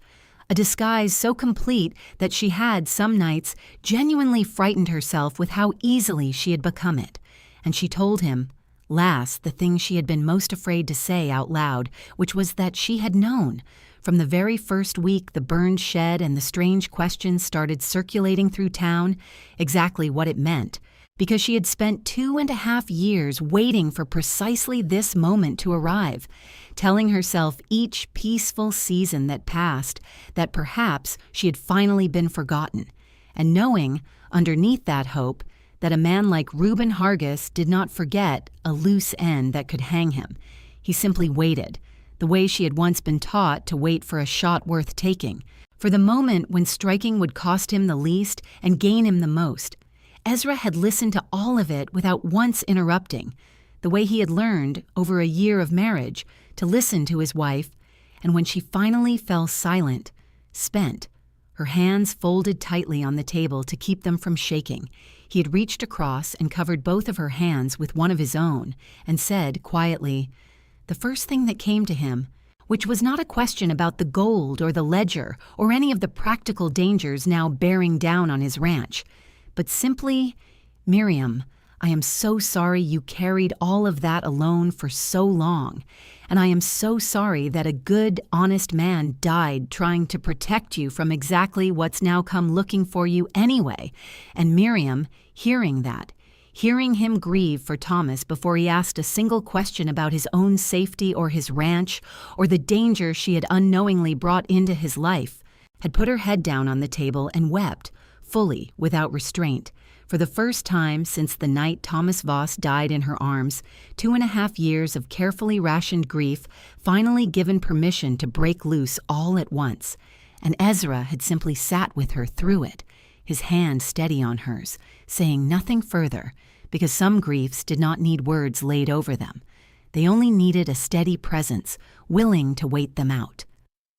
When she had finally quieted, wiping her face with the back of her hand in a gesture that struck Ezra as almost childlike in its rawness, so different from the composed, contained woman the town believed it knew, she had asked him, in a small voice, whether he was angry that she had married him without telling him any of this, whether he felt he had been deceived into a marriage that had, without his knowledge, made him a target for men capable of the kind of violence that had killed Thomas Voss. And Ezra had taken a long moment to answer, not because he was uncertain of the answer, but because he wanted to give it the full weight it deserved, and had finally said, "Miriam, I married a woman the whole town called simple, and what I have actually learned over the past year is that I married the most disciplined, most quietly courageous person I have ever known in my life. And if loving that person has put a target on my back, then I will tell you plainly, I would rather stand in danger beside you knowing exactly who you are than have spent the rest of my life safe and comfortable with someone I never really knew at all. I am not angry, Miriam. I am something closer to in awe of you, and I imagine it will take me a while yet to say that without my voice shaking the way it's shaking right now."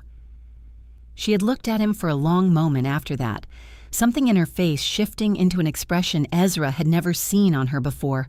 Not the careful containment she showed the town, not even the soft, private warmth she had begun showing him alone over the past months, but something rawer and more open than either of those. And she had said quietly,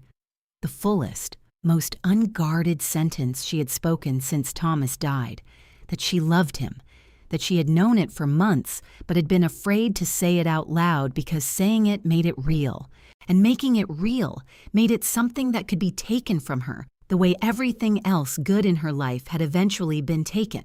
And Ezra had told her, his own voice unsteady now, that he loved her too, that he had known it since the night she rested her hand over his on that unfinished cradle, and that whatever came next, whatever Hargis and his men intended to do, they were going to face it together, as husband and wife in every sense of those words, not as a rancher and the wife he'd married out of convenience, but as two people who had found, against every reasonable expectation either of them had carried into that marriage, something worth protecting with everything they had. They talked long into that night about what needed to happen next, and it was Miriam, thinking with the same cold, clear precision her father had once taught her to bring to any serious problem, who laid out the practical shape of the danger they faced. Hargis would not stop, she told Ezra plainly, because 18 months of searching represented too great an investment for a man like him to simply walk away now that he had found her, and because the ledger, if it ever reached the right authorities, could see him hanged, which meant he had no incentive at all to leave her alive once he had what he wanted, regardless of any promise he might make to the contrary. The three riders who had shot Deputy Ames were almost certainly a scouting element, not the full force Hargis would eventually commit, and further trouble, worse trouble, was very likely to follow once Hargis judged the moment ripe, probably once he'd gathered enough men and mapped the ranch's routines closely enough to strike with confidence rather than caution.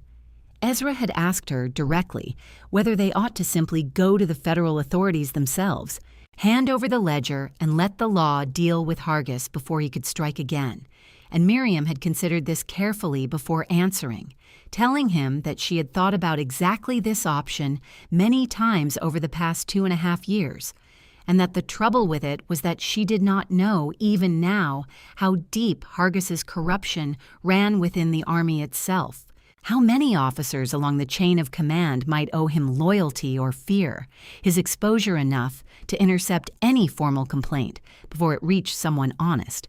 which was precisely the calculation that had made Thomas so afraid to simply report his findings through ordinary channels in the first place. What she needed, she told Ezra, was not simply to hand the ledger to any officer or lawman who asked for it, but to get it into the hands of someone with both the authority to act on it and no conceivable connection to Hargis's circle, a federal marshal from outside the territory entirely, ideally, someone whose honesty could not be quietly bought or intimidated the way a local official's might be.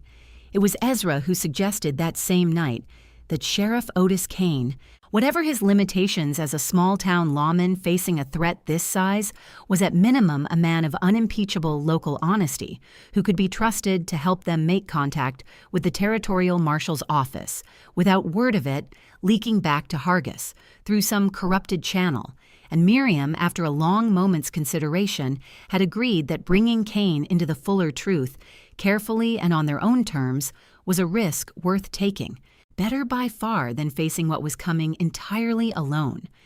They agreed that night that Ezra would ride into town the following morning and ask Kane to come out to the ranch personally, away from the open ears of Cheyenne Street, and that they would tell him everything, the same full truth Miriam had just given Ezra, and ask for his help both in defending the ranch directly and in getting word to the territorial marshal's office as quickly and as quietly as the situation allowed.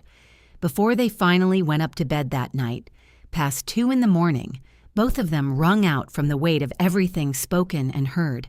Miriam had done one more thing, which was to go to the trunk at the foot of their bed, the one that held, among other things, the quilt with the ledger sewn into its lining, and to lift out, from beneath a false bottom Ezra had never known existed in nearly 2 years of sharing that room, a long object wrapped carefully in oilcloth, which she unwrapped there in the lamplight to reveal a Sharps rifle, well cared for despite its years, the initials AA, engraved into the stock in careful, old-fashioned script, and she had held it out to Ezra, not as a gift exactly, but as a final piece of the truth she had been withholding, and had said quietly, "This was my father's. He gave it to me the year before he died and told me a woman who could shoot the way I could shoot did not need a man's protection nearly so much as the world assumed she did, and I have not fired it since the year before Thomas died, because I told myself, after everything that happened, that the woman who could shoot like that was gone, buried, along with everything else I lost that spring. I do not believe that anymore, Ezra. I think she has just been waiting, the way I taught myself to wait for a shot worth taking, for a reason good enough to come back." Ezra rode into Prairie Rose at first light the next morning, hollow-eyed from a night with almost no sleep in it, but steadier in his purpose than he had felt in weeks, and found Sheriff Otis Kane already at his desk, nursing coffee and a shoulder-deep worry over his wounded deputy that showed plainly on his face. Ezra asked him, without preamble, to ride out to the ranch that afternoon, alone, and to tell no one where he was going or why, and Kane, who had known Ezra Talbot for the better part of a decade and had never once known him to make a request that dramatic without good cause, had simply nodded and said he'd be there by 2. The conversation that followed, held once again at the kitchen table with Ruth and Frank, sent on an errand to town that Ezra had invented specifically to clear the house, ran the better part of 2 hours, and Kane, to his considerable credit, listened to the entire account, Miriam's true history, the ledger, the gold, Hargis, Coulter, the burned shed, and the shooting of his own deputy, without once interrupting, his face growing progressively grimmer as the shape of what he was dealing with became clear. When Miriam finished, showing him at last the ledger itself, drawn carefully from its hiding place in the quilt's lining, its pages filled with Thomas Voss's meticulous, damning handwriting, names, dates, amounts, cross-reference shipment records that even a small-town sheriff could recognize as devastatingly thorough, Kane had sat back in his chair and said quietly that he had handled a good many things in his years wearing this badge: cattle rustling, the occasional drunk with a grudge and a gun, once a genuine bank robbery attempt that had ended without bloodshed more through luck than skill, but that he had never once faced anything of this scale. A corrupt army colonel with a private gang and a fortune built on stolen payroll gold, and that he did not believe, honestly, that Prairie Rose's resources, one sheriff, one wounded deputy, and whatever men could be hastily deputized, were sufficient on their own to withstand a serious, organized assault, but that he would be damned if he was going to tell them to simply hand over the ledger and hope Hargis kept his word about leaving them alone afterward. Because men like that, Kane said, his voice hard with the particular disgust of a lawman who had seen enough of human nature to know it well, do not leave loose ends breathing once they've gotten what they came for. They spent the remainder of that afternoon working out a plan, imperfect and improvised as it necessarily was, given how little time they believed they actually had.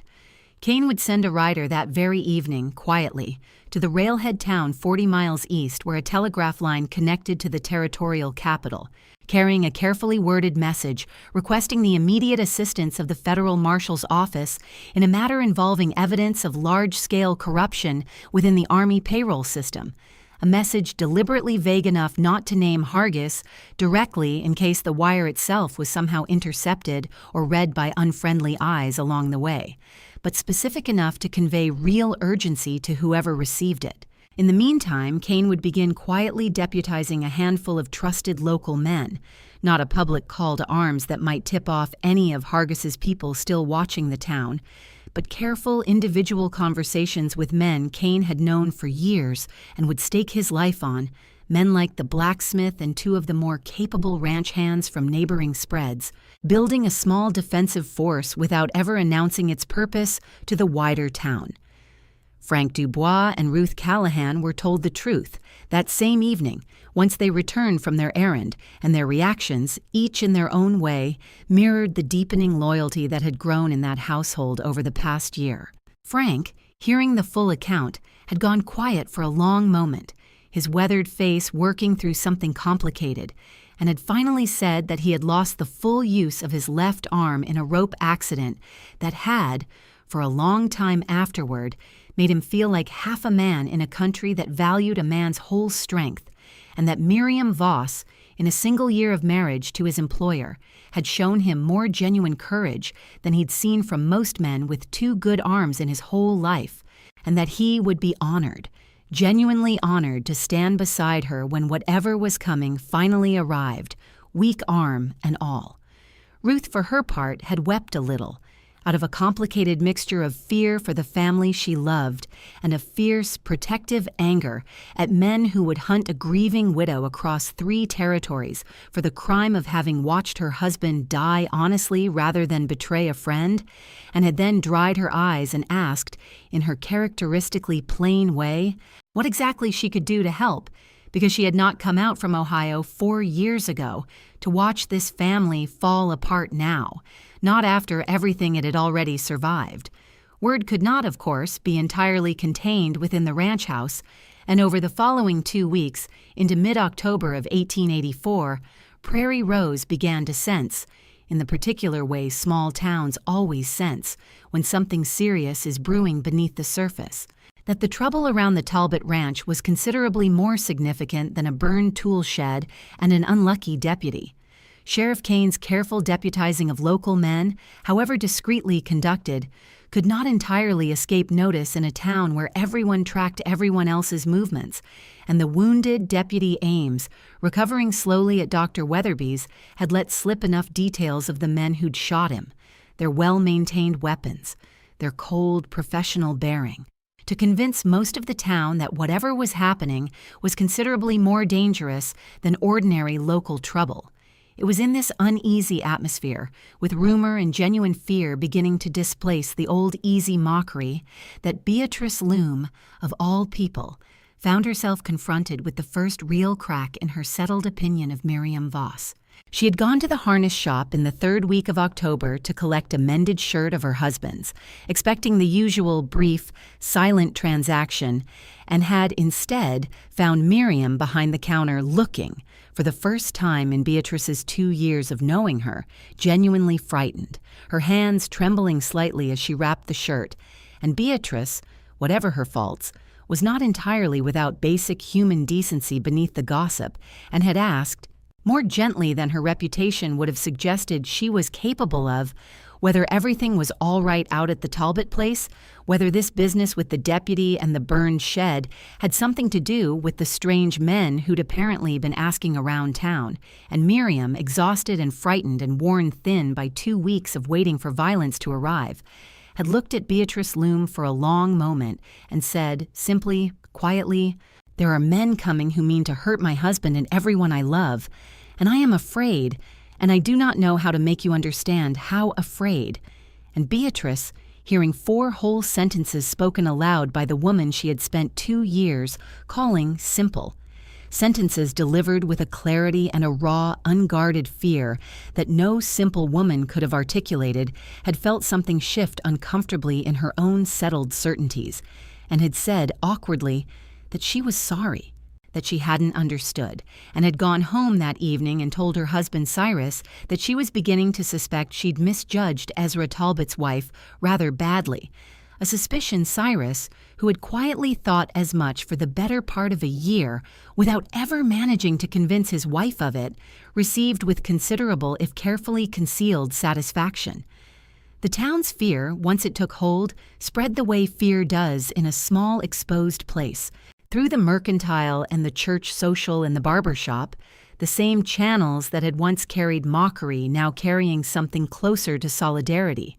And Sheriff Kane found, to his quiet relief, that recruiting a handful of additional men willing to stand watch at night along the roads leading out toward the Talbot Ranch became considerably easier once the town understood, in broad strokes, if not in full detail, that a genuine danger was gathering, one that might not stop at the ranch's fence line if it went badly enough.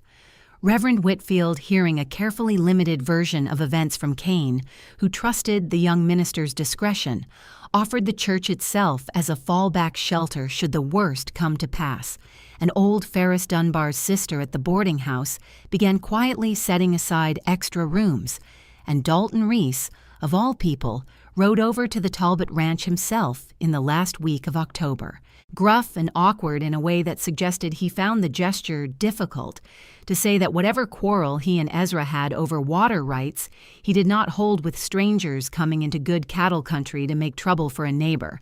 and that his own hired men, water dispute or no water dispute, would ride to help if word came that help was needed. A reconciliation neither man spoke of again, but that both of them privately understood had changed something durable between their 2 ranches.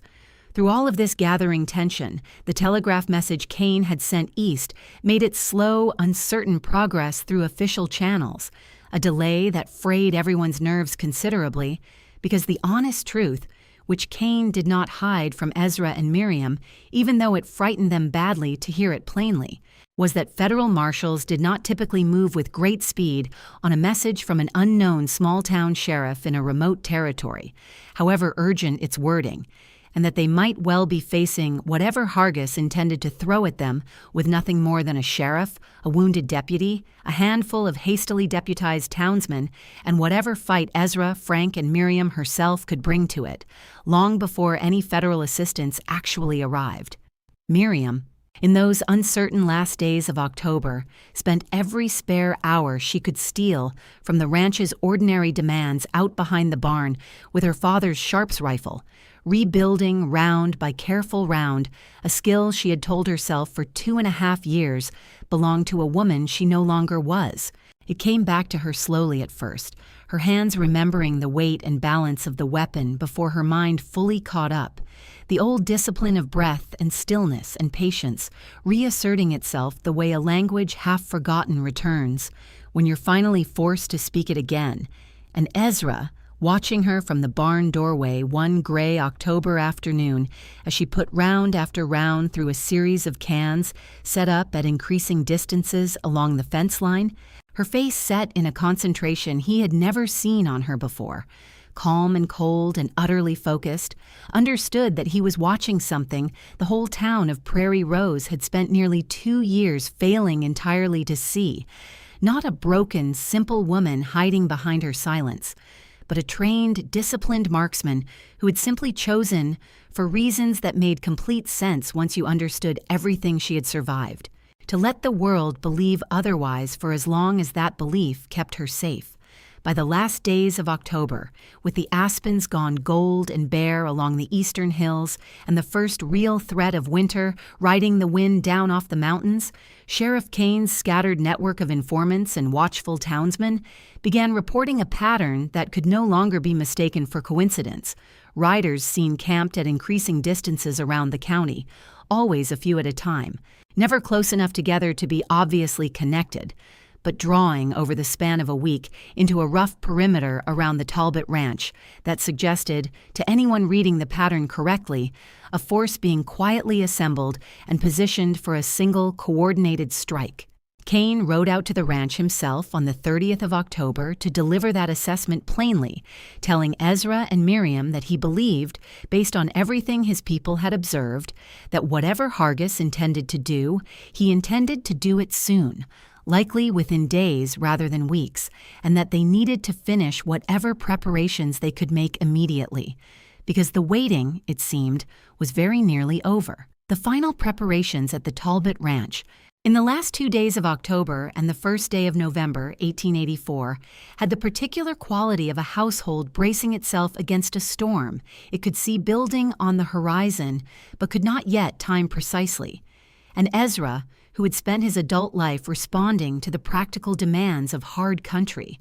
found a strange, steadying comfort in the work of preparation itself, because it gave his hands something useful to do, while his mind circled, again and again, around the terrible possibility of losing Miriam now, after everything, after finally understanding what he had in her.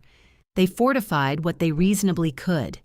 Frank and Ezra reinforced the shutters on the ranch house's windows with heavy planking that still allowed a rifle barrel to be angled through narrow firing slots, a design Frank had seen used once, years before, on a ranch further south that had weathered its own troubles with rustlers, and they moved the more flammable stores, hay, lamp oil, out of the main barn and into a smaller outbuilding at a safer distance, in case fire became a weapon as it apparently already had once.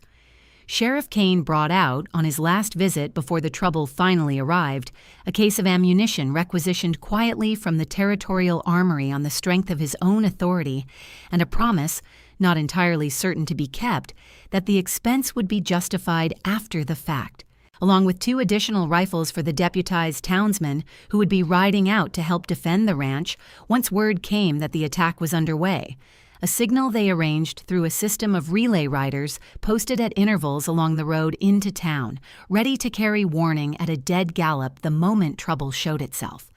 Miriam, in those final 2 days, divided her time between practical preparation and something Ezra recognized, watching her, as a kind of private reckoning she needed to complete on her own terms before whatever came next arrived.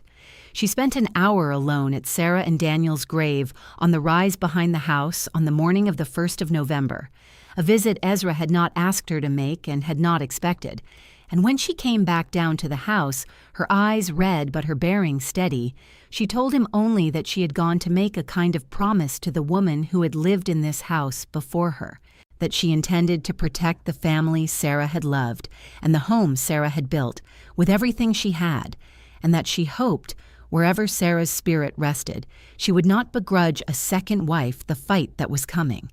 Ezra, hearing this, had felt something in his chest crack open with a tenderness that went beyond anything he had words for, and had simply held her, there in the cold November morning light, for a long time without either of them speaking.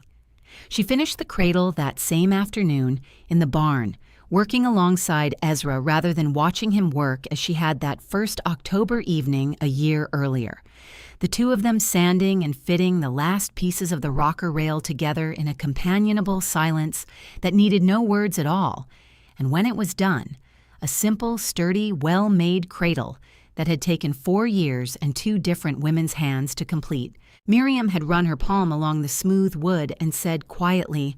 that whatever happened in the days ahead, she wanted Ezra to know that she intended to still be standing here to see this cradle used someday. And Ezra had told her, his voice thick, that he intended exactly the same thing, and that neither of them was going to let Reuben Hargis take that future away from them without the fight of his miserable life. The attack came 2 nights later, in the deep, moonless dark of the 3rd of November, 1884, a full week earlier than Sheriff Kane's most pessimistic estimate had suggested, a timing Miriam would later understand had been deliberately chosen by Hargis specifically to catch them before the last of the deputized reinforcements Kane had been quietly assembling could be fully positioned. It began, as Kane's warning system was designed to catch, with a relay rider named Purdy's own cousin. Ironically enough, though nobody in Prairie Rose ever learned that particular detail, a young man named Del Harmon posted at the crossroads 2 miles from the Talbot Ranch, who spotted a substantial body of riders, he counted at least 11, moving cross-country in the darkness rather than along the road, clearly intending to avoid exactly the kind of watch that had been set for them, and who put his horse into a hard gallop toward town to raise the alarm, reaching Sheriff Kane's office at just past 11 that night, breathless and wide-eyed, with the news that whatever was coming, it was coming now, and it was coming in force. Kane wasted no time. He had by then 7 deputized men beyond himself and the still recovering Ames, who insisted, over the doctor's strenuous objection, on riding out with his good arm and a shotgun rather than staying behind while his town faced this kind of trouble, and the small, hastily assembled force rode hard for the Talbot Ranch through the freezing dark, Kane grimly aware that even with this reinforcement, they were still likely outnumbered by whatever Hargis had actually brought, and that the outcome of the night ahead was very far from certain. At the ranch itself, the household had been given perhaps 20 minutes of warning by a second relay rider who had peeled off from the main group to carry word directly to Ezra, rather than waste time routing through town, and those 20 minutes were spent in a controlled, practiced flurry that showed, more clearly than anything that had come before, how thoroughly this family had prepared. Ruth took up a position in the root cellar beneath the kitchen with the loaded shotgun Frank had insisted she learn to handle over the preceding 2 weeks, not because anyone expected a 62-year-old woman to be part of the primary defense, but because a defended house needed every capable hand, and Ruth, whatever her age, had made it very clear she did not intend to cower helplessly while her family fought for their lives. Frank took the reinforced position at the north window of the main house, his weakened left arm steadied against the windowsill to compensate, a rifle laid across the firing slot Ezra had built into the shutter there. Ezra himself took the south side, near the main door, prepared to move wherever the fight demanded, and Miriam, after a long, searching look exchanged with her husband that carried more communication between them than a full hour of speech could have managed, climbed to the loft window of the barn itself, a position Frank had helped her identify 2 days earlier as offering the widest field of fire across the ranch's open approach, and settled there in the freezing dark with her father's Sharps rifle, a box of cartridges laid out beside her with the same careful, methodical order her father had once taught her to bring to exactly this kind of waiting, and made herself still and quiet and utterly patient, the way she had not needed to be in over 2.5 years, waiting for the men who had killed her first husband to finally arrive and find out precisely what kind of woman they had actually been hunting. They came just before midnight, 11 riders moving across the open ground north of the house in a loose formation that suggested confidence bordering on carelessness, a confidence born, Miriam understood immediately, watching them approach through the Sharps rifle's sight in the faint starlight, of Hargis's assumption that he was riding down on a ranch defended by nothing more than an ordinary rancher, his weak-armed hand, and a wife the whole territory believed to be simple and harmless. Jed Coulter rode at the front of that formation, easily identifiable even at this distance by the particular, cold, unhurried way he sat his horse, and it was Coulter who called out, once the riders had closed to within perhaps 150 yards of the house, in a voice pitched to carry across the cold night air that they had no quarrel with Ezra Talbot personally. that all they wanted was the woman and whatever she was hiding, and that if Talbot had the sense to hand her over quietly, this could all end without any further bloodshed on either side.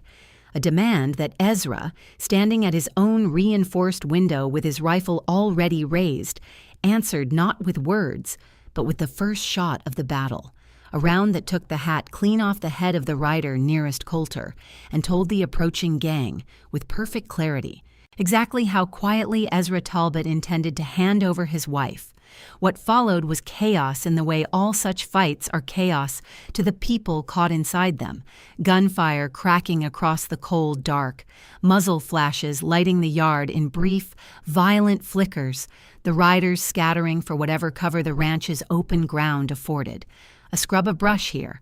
the low stone wall of the old well house there, while Ezra and Frank held their positions in the main house, trading shots with the attackers through the narrow firing slots, and it was perhaps 90 seconds into that chaos, 90 seconds in which the outcome hung in a balance that badly favored Hargiss's superior numbers, that Miriam Voss, from her position in the barn loft, took her first shot of the fight, a single unhurried round that found a rider attempting to flank around the barn's blind side, dropping him from his saddle before he ever got close enough to threaten the house directly. And the sound of that shot, so different in its cold, patient precision from the ragged, hurried firing of the men below,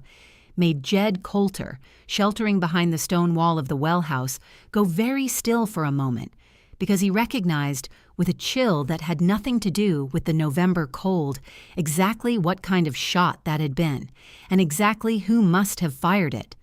Reuben Hargiss himself had not ridden at the front of that formation, a caution born of the same careful instincts that had kept him alive and unindicted for so many years.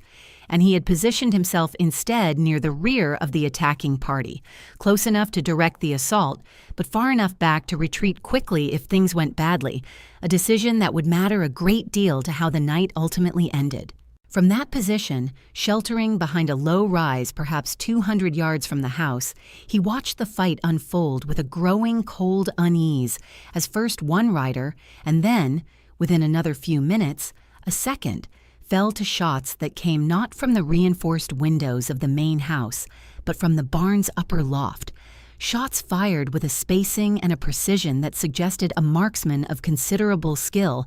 rather than a frightened rancher's wife firing in panic, and Hargiss, who had built his second career on careful calculation, understood with a sinking certainty that whatever intelligence Coulter had gathered about this ranch had badly underestimated exactly what they were riding into.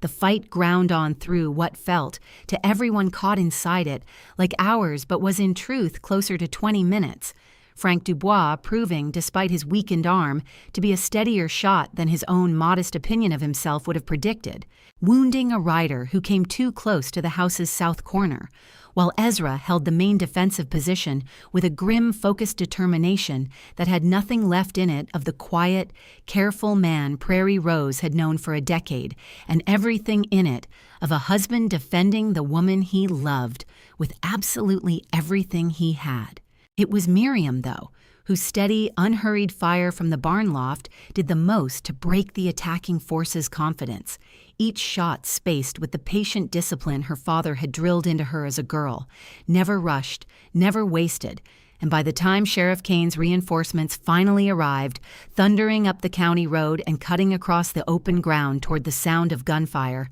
3 of Hargiss's 11 riders were down, wounded or worse, and the remainder had begun falling back toward the cover of a stand of cottonwoods at the edge of the property. Their earlier confidence collapsed entirely into a scrambling, uncertain retreat.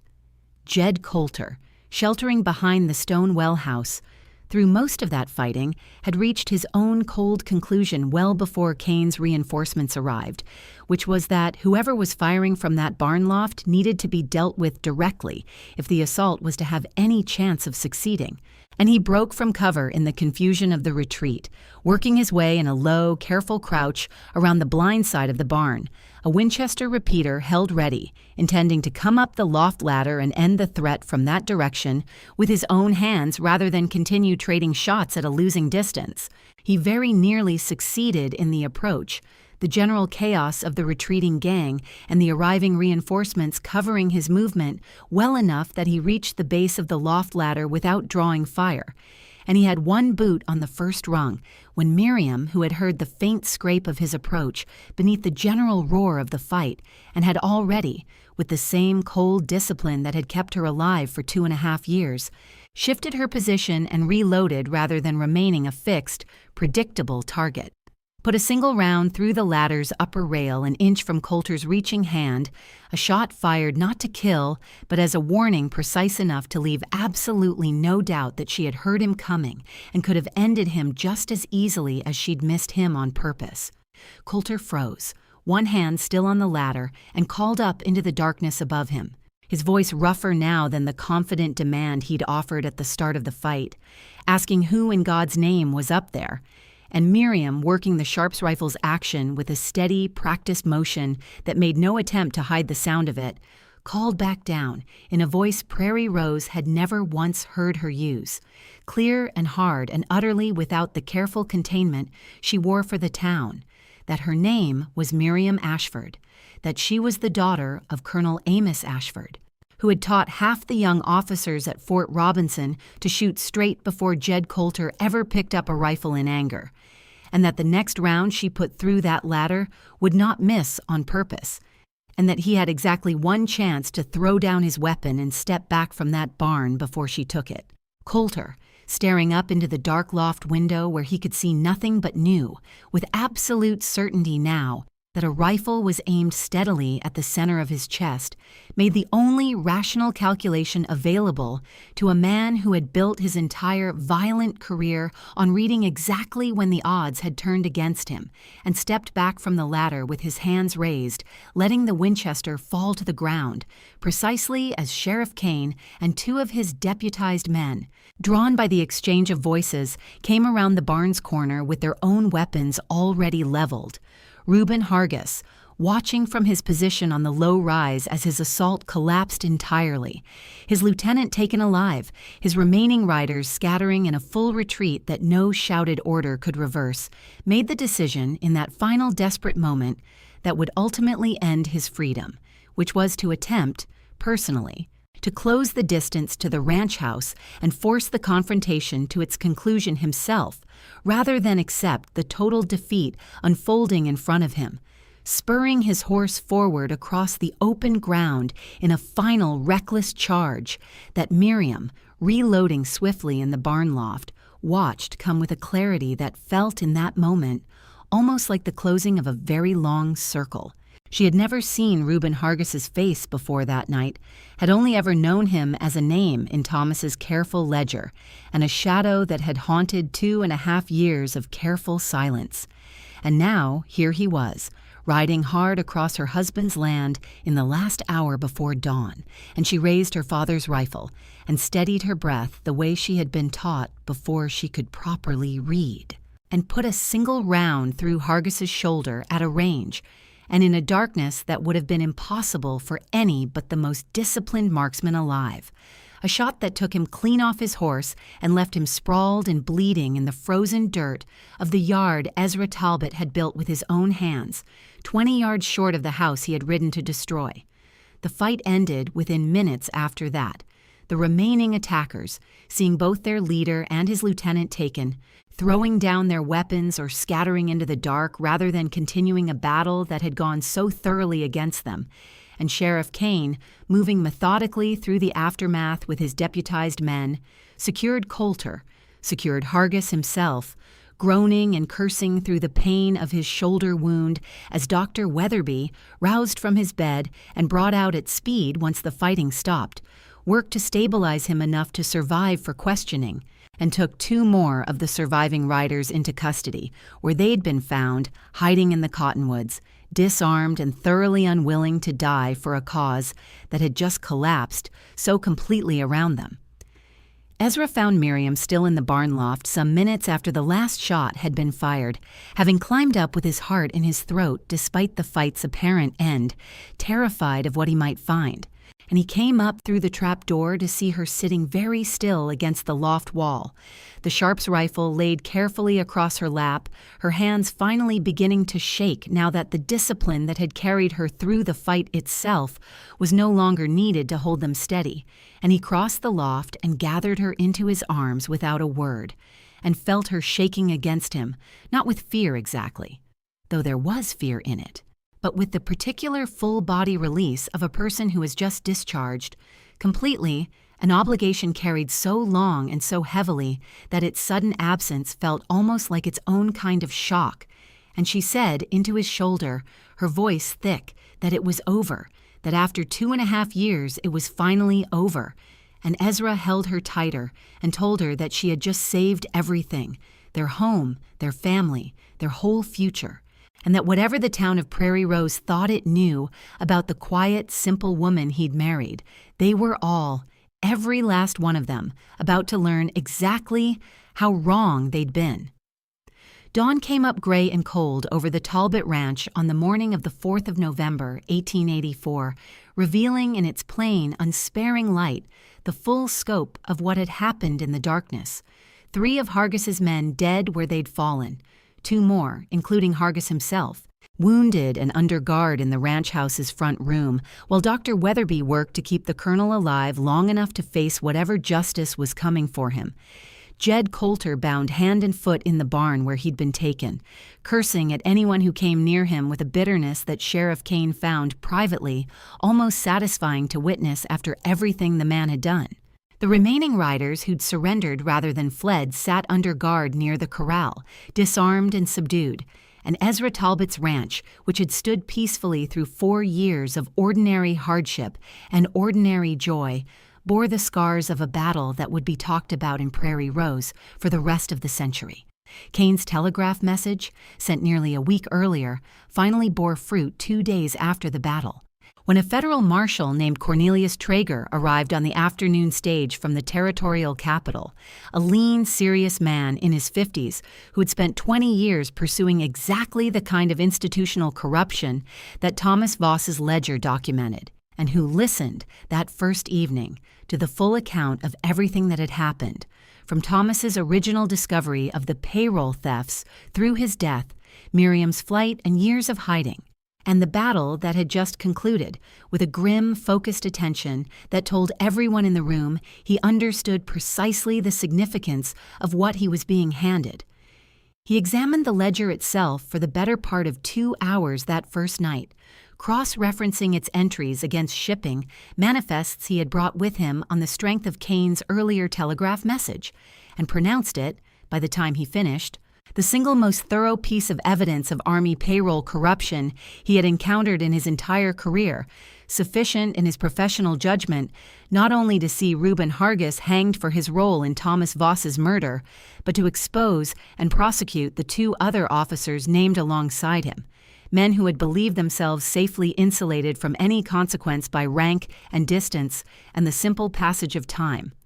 Marshal Traeger took formal custody of Hargiss, still recovering from his shoulder wound under armed guard, and of Coulter, and of the surviving riders, within 3 days of his arrival, arranging for their transport under heavy escort to the territorial capital to stand trial. And he took the ledger itself into his own careful keeping, promising Miriam, with a solemnity that finally allowed her to set down a burden she had carried for 2.5 years, that Thomas Voss's meticulous, courageous work would not have been for nothing, that the truth he died protecting would see daylight at last, in a courtroom where it could finally do the work he had died trying to make possible.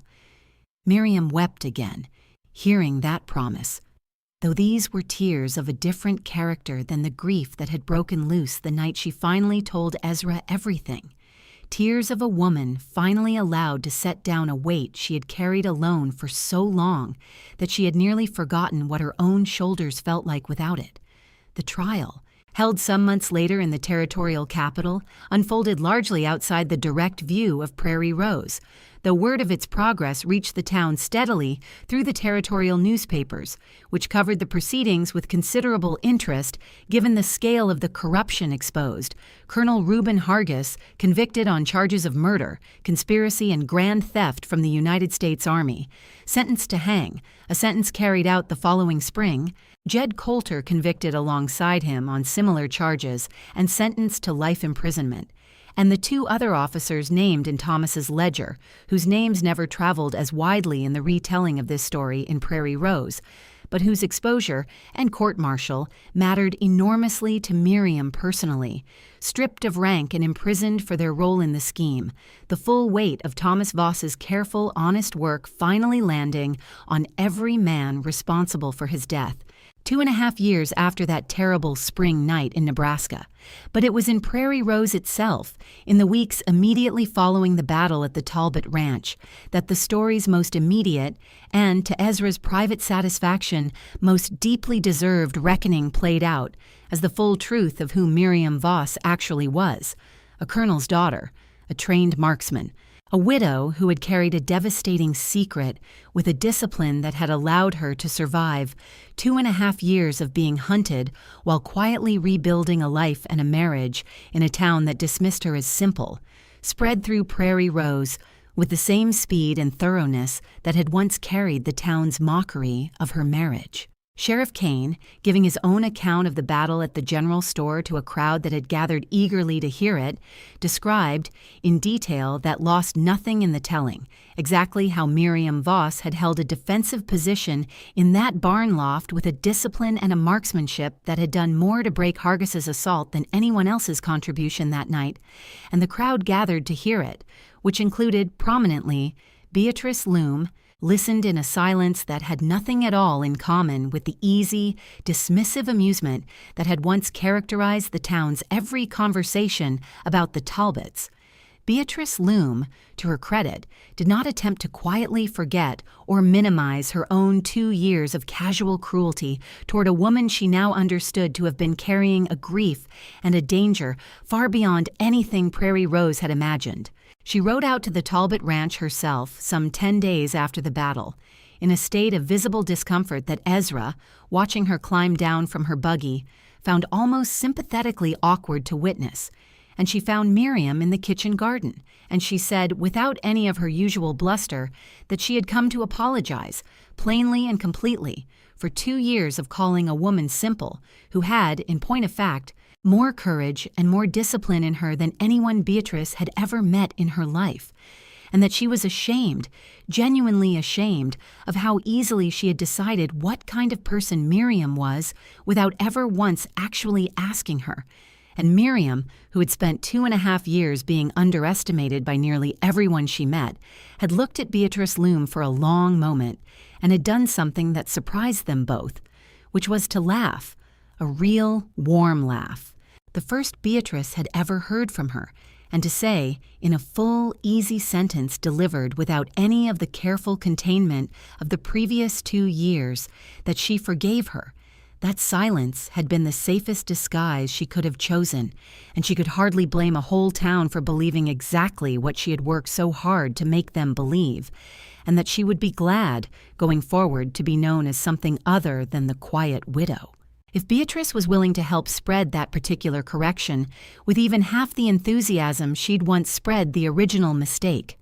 Beatrice Loom, whatever her failings, was nothing if not thorough in her enthusiasms, and the town of Prairie Rose spent the following weeks hearing, in exhaustive and increasingly admiring detail, the full story of Miriam Ashford Voss Talbot, from her father's rigorous frontier training to Thomas Voss's courageous, fatal honesty, to 2.5 years of disciplined survival, to a single night in November when she had held a barn loft alone against 11 armed men and put a bullet through the shoulder of a corrupt army colonel who had hunted her across 3 territories.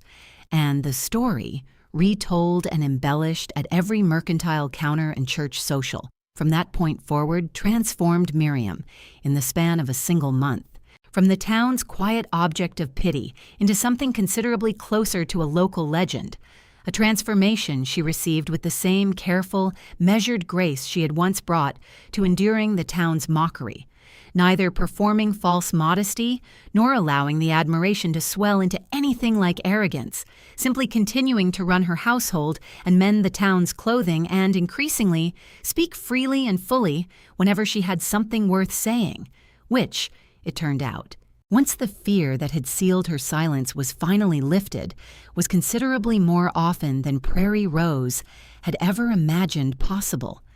The weeks following the battle brought a settling, gradual and welcome, to a household that had spent the better part of a month bracing for violence, and it was in that settling that Ezra and Miriam finally allowed themselves the fuller, unhurried courtship neither of them had permitted themselves during the arithmetic-driven early months of their marriage. Ezra found himself that winter doing small things he had not done since Sarah was alive, bringing Miriam the first hardy blooms of the following spring's crocuses when they finally pushed up through the last patches of snow, taking her on slow evening rides along the fence line simply to watch the sunset color the eastern hills the way Sarah had once loved, not out of any disloyalty to his first wife's memory, but because he had come to understand, over that difficult autumn, that love did not work like a ledger with a fixed sum to be divided, that loving Miriam fully took nothing away from the love he still carried, privately and permanently, for Sarah and the son they'd lost, and that the cradle now finished and waiting in the corner of their bedroom was proof enough of that particular truth, a piece of Sarah's grief patiently completed by the woman who had come after her, not in competition with her memory but in a kind of quiet continuity with it. Ruth Callahan, who had spent a year cautiously earning her way toward full trust in her nephew's new wife, found that trust utterly and completely repaid in the aftermath of the battle, and the two women, who had always worked well together in the practical business of running a household, developed over that winter something closer to genuine friendship. Ruth teaching Miriam the particular Ohio recipes that had been in the Callahan family for generations. Miriam, in turn, teaching Ruth, at the older woman's own insistent request, the basics of handling a rifle competently enough to feel less helpless should trouble ever visit the ranch again, a skill Ruth took to with considerably more enthusiasm than her 62 years might have suggested, declaring, after her third lesson, that she rather wished she'd learned this 50 years earlier, and saved herself a great deal of relying on men to handle things she was now discovering she could handle perfectly well herself. Frank Dubois, for his part, found in the aftermath of the battle a new and settled confidence in his own worth that had nothing to do with his weakened arm and everything to do with having stood, when it mattered most, exactly where he'd promised he would stand. And Ezra, recognizing this, made Frank a formal partner in the ranch's operation that following spring, a small percentage of ownership that reflected not charity, but plain, honest recognition of a decade of loyal, capable work, and Frank accepting the arrangement with a gruff, moved dignity that made plain how much it meant to him, told Ezra that he intended to put his share of the profits toward finally proposing to a widow he'd been quietly courting in town for the better part of 2 years. A Mrs. Alice Corwin, who ran the town's small bakery, and who accepted Frank's proposal that summer in a wedding considerably smaller and quieter than Ezra and Miriam's own, but every bit as happily received by a town that had, by then, developed a considerably warmer view of the Talbot Ranch and everyone connected to it. Dalton Reese, whose gruff offer of help before the battle had marked the beginning of an unlikely reconciliation with Ezra, deepened that new relationship considerably over the following year, the two ranchers finding, once the old water dispute no longer stood between them, a genuine mutual respect built on shared hardship and the particular frontier code that valued a neighbor who showed up when it mattered above almost anything else. And by the following autumn, the two men had worked out a cooperative arrangement for sharing certain grazing lands during the driest months that benefited both operations considerably more than the old adversarial arrangement ever had, a partnership Beatrice Loom, restored fully now to her old role as the town's primary source of news, though considerably chastened in her manner of delivering it, described to anyone who'd listen as proof that Prairie Rose had learned, this past year, a valuable lesson about not judging people or situations, quite so quickly as it had always been inclined to do. Deputy Tom Ames recovered fully from his shoulder wound by the following spring, the injury leaving him with a slight, permanent stiffness he wore, in his own telling, as something close to a badge of honor, and Sheriff Kane, whose handling of the entire crisis had earned him a degree of territorial recognition, he found faintly embarrassing given how close the whole affair had come to disaster, used that recognition to successfully petition the territorial government for a second full-time deputy position for Prairie Rose, arguing, with the plain evidence of that November night behind him, that a town this size sitting this far from any larger settlement needed more than one lawman and a single deputy to handle whatever trouble the future might bring. Reverend Whitfield, who had offered his church as a fallback shelter before the battle, without ever needing to actually use it, preached a sermon that following Sunday that many in Prairie Rose still spoke of years later, built around the theme of what he called the deceptive quietness of true strength, observing, without naming Miriam directly, though everyone in the congregation understood exactly whom he meant, that the loudest, most confident people in any room were not always the ones carrying the most capability, and that a community did well to remember, before it settled too quickly on its judgments of who among it was weak and who was strong, that some of the deepest wells draw their water from the stillest surfaces. Miriam herself, in the months following the battle, found her own relationship to speech changing in ways that surprised even her.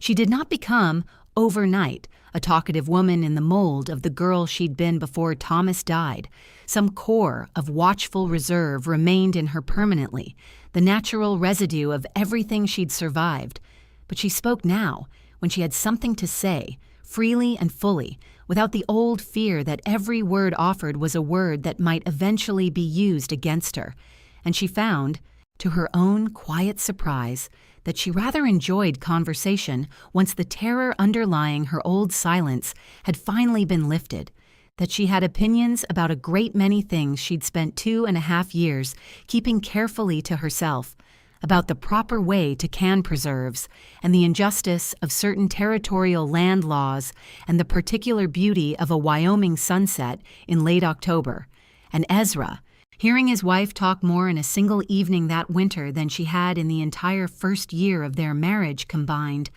found himself falling in love with her all over again. A fuller, more complete version of her than the careful, guarded woman he had married out of practical arithmetic just over a year before.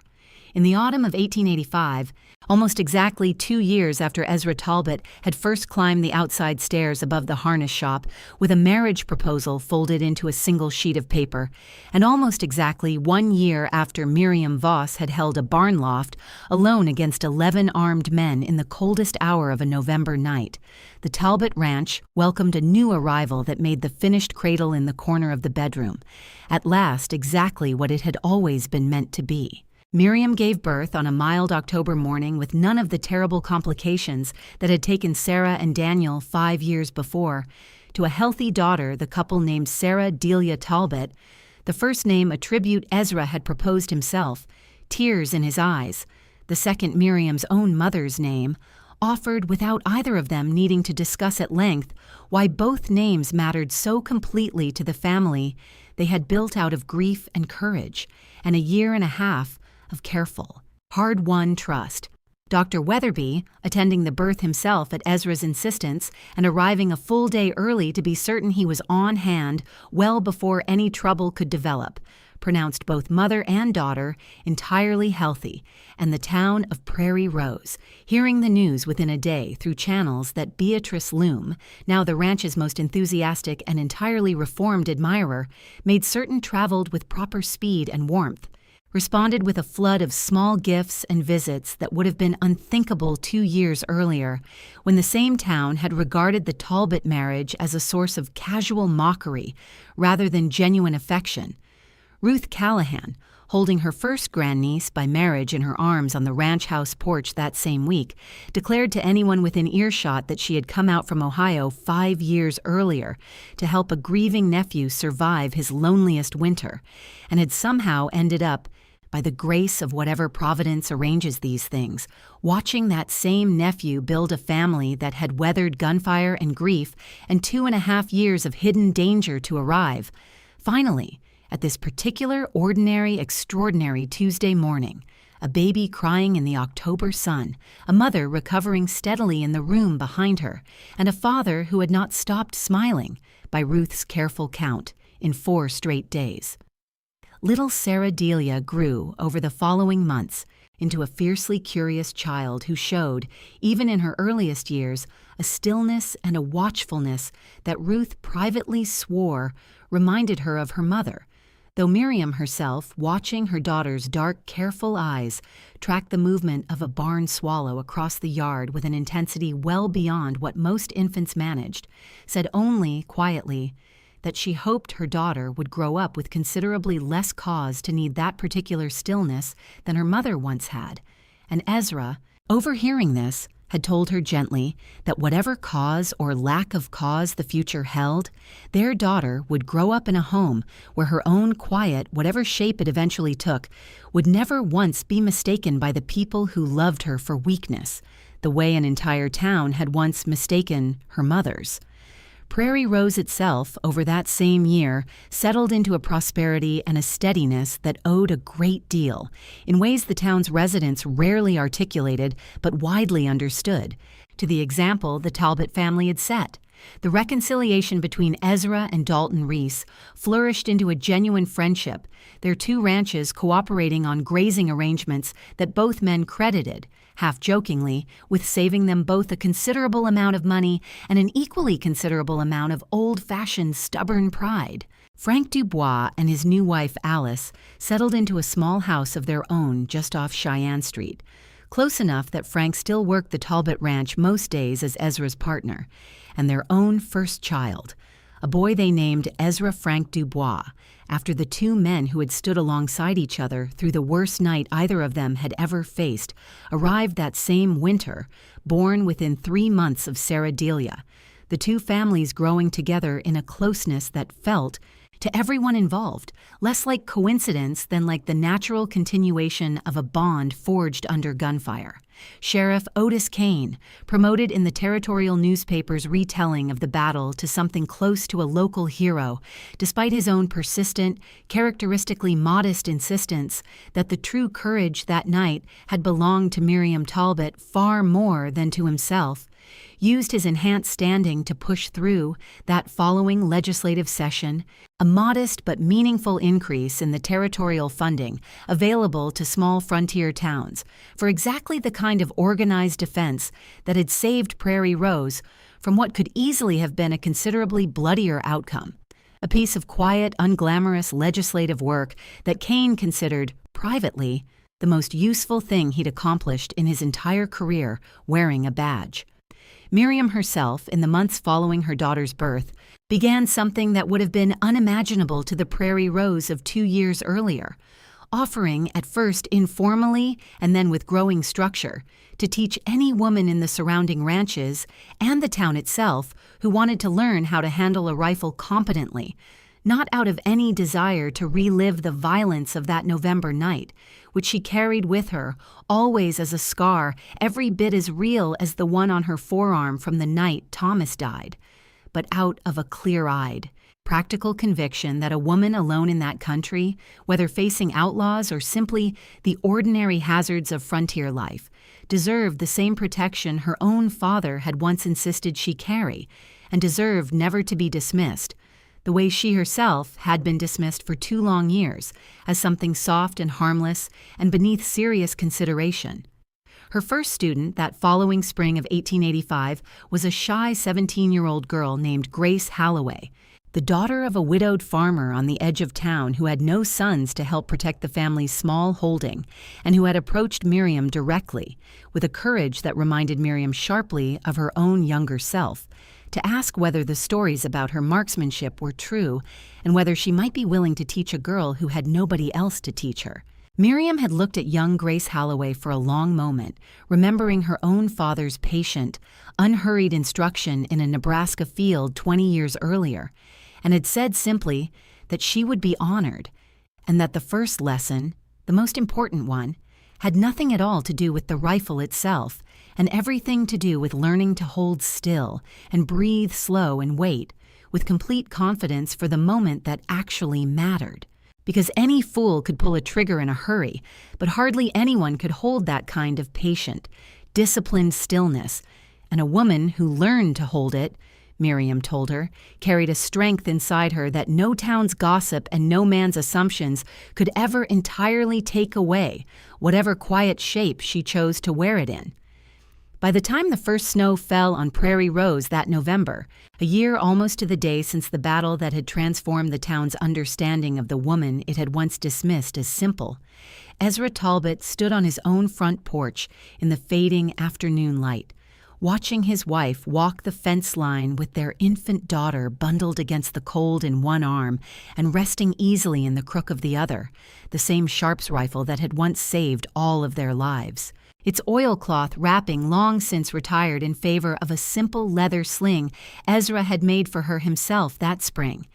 And he thought, watching her, of the letter he had written 2 years earlier, the one that promised he was not marrying her to get answers out of her silence, only because he believed there was a decent, capable woman standing behind it, and he thought that he had believed that completely on the day he wrote it, and that even so, even having believed it with his whole heart, he could never in 100 years have imagined the full scope and depth of exactly who that woman actually was and how completely she would come to define, for the rest of his life and for every generation of Talbots that followed after them on this land, what real strength, patiently and quietly carried, could actually look like.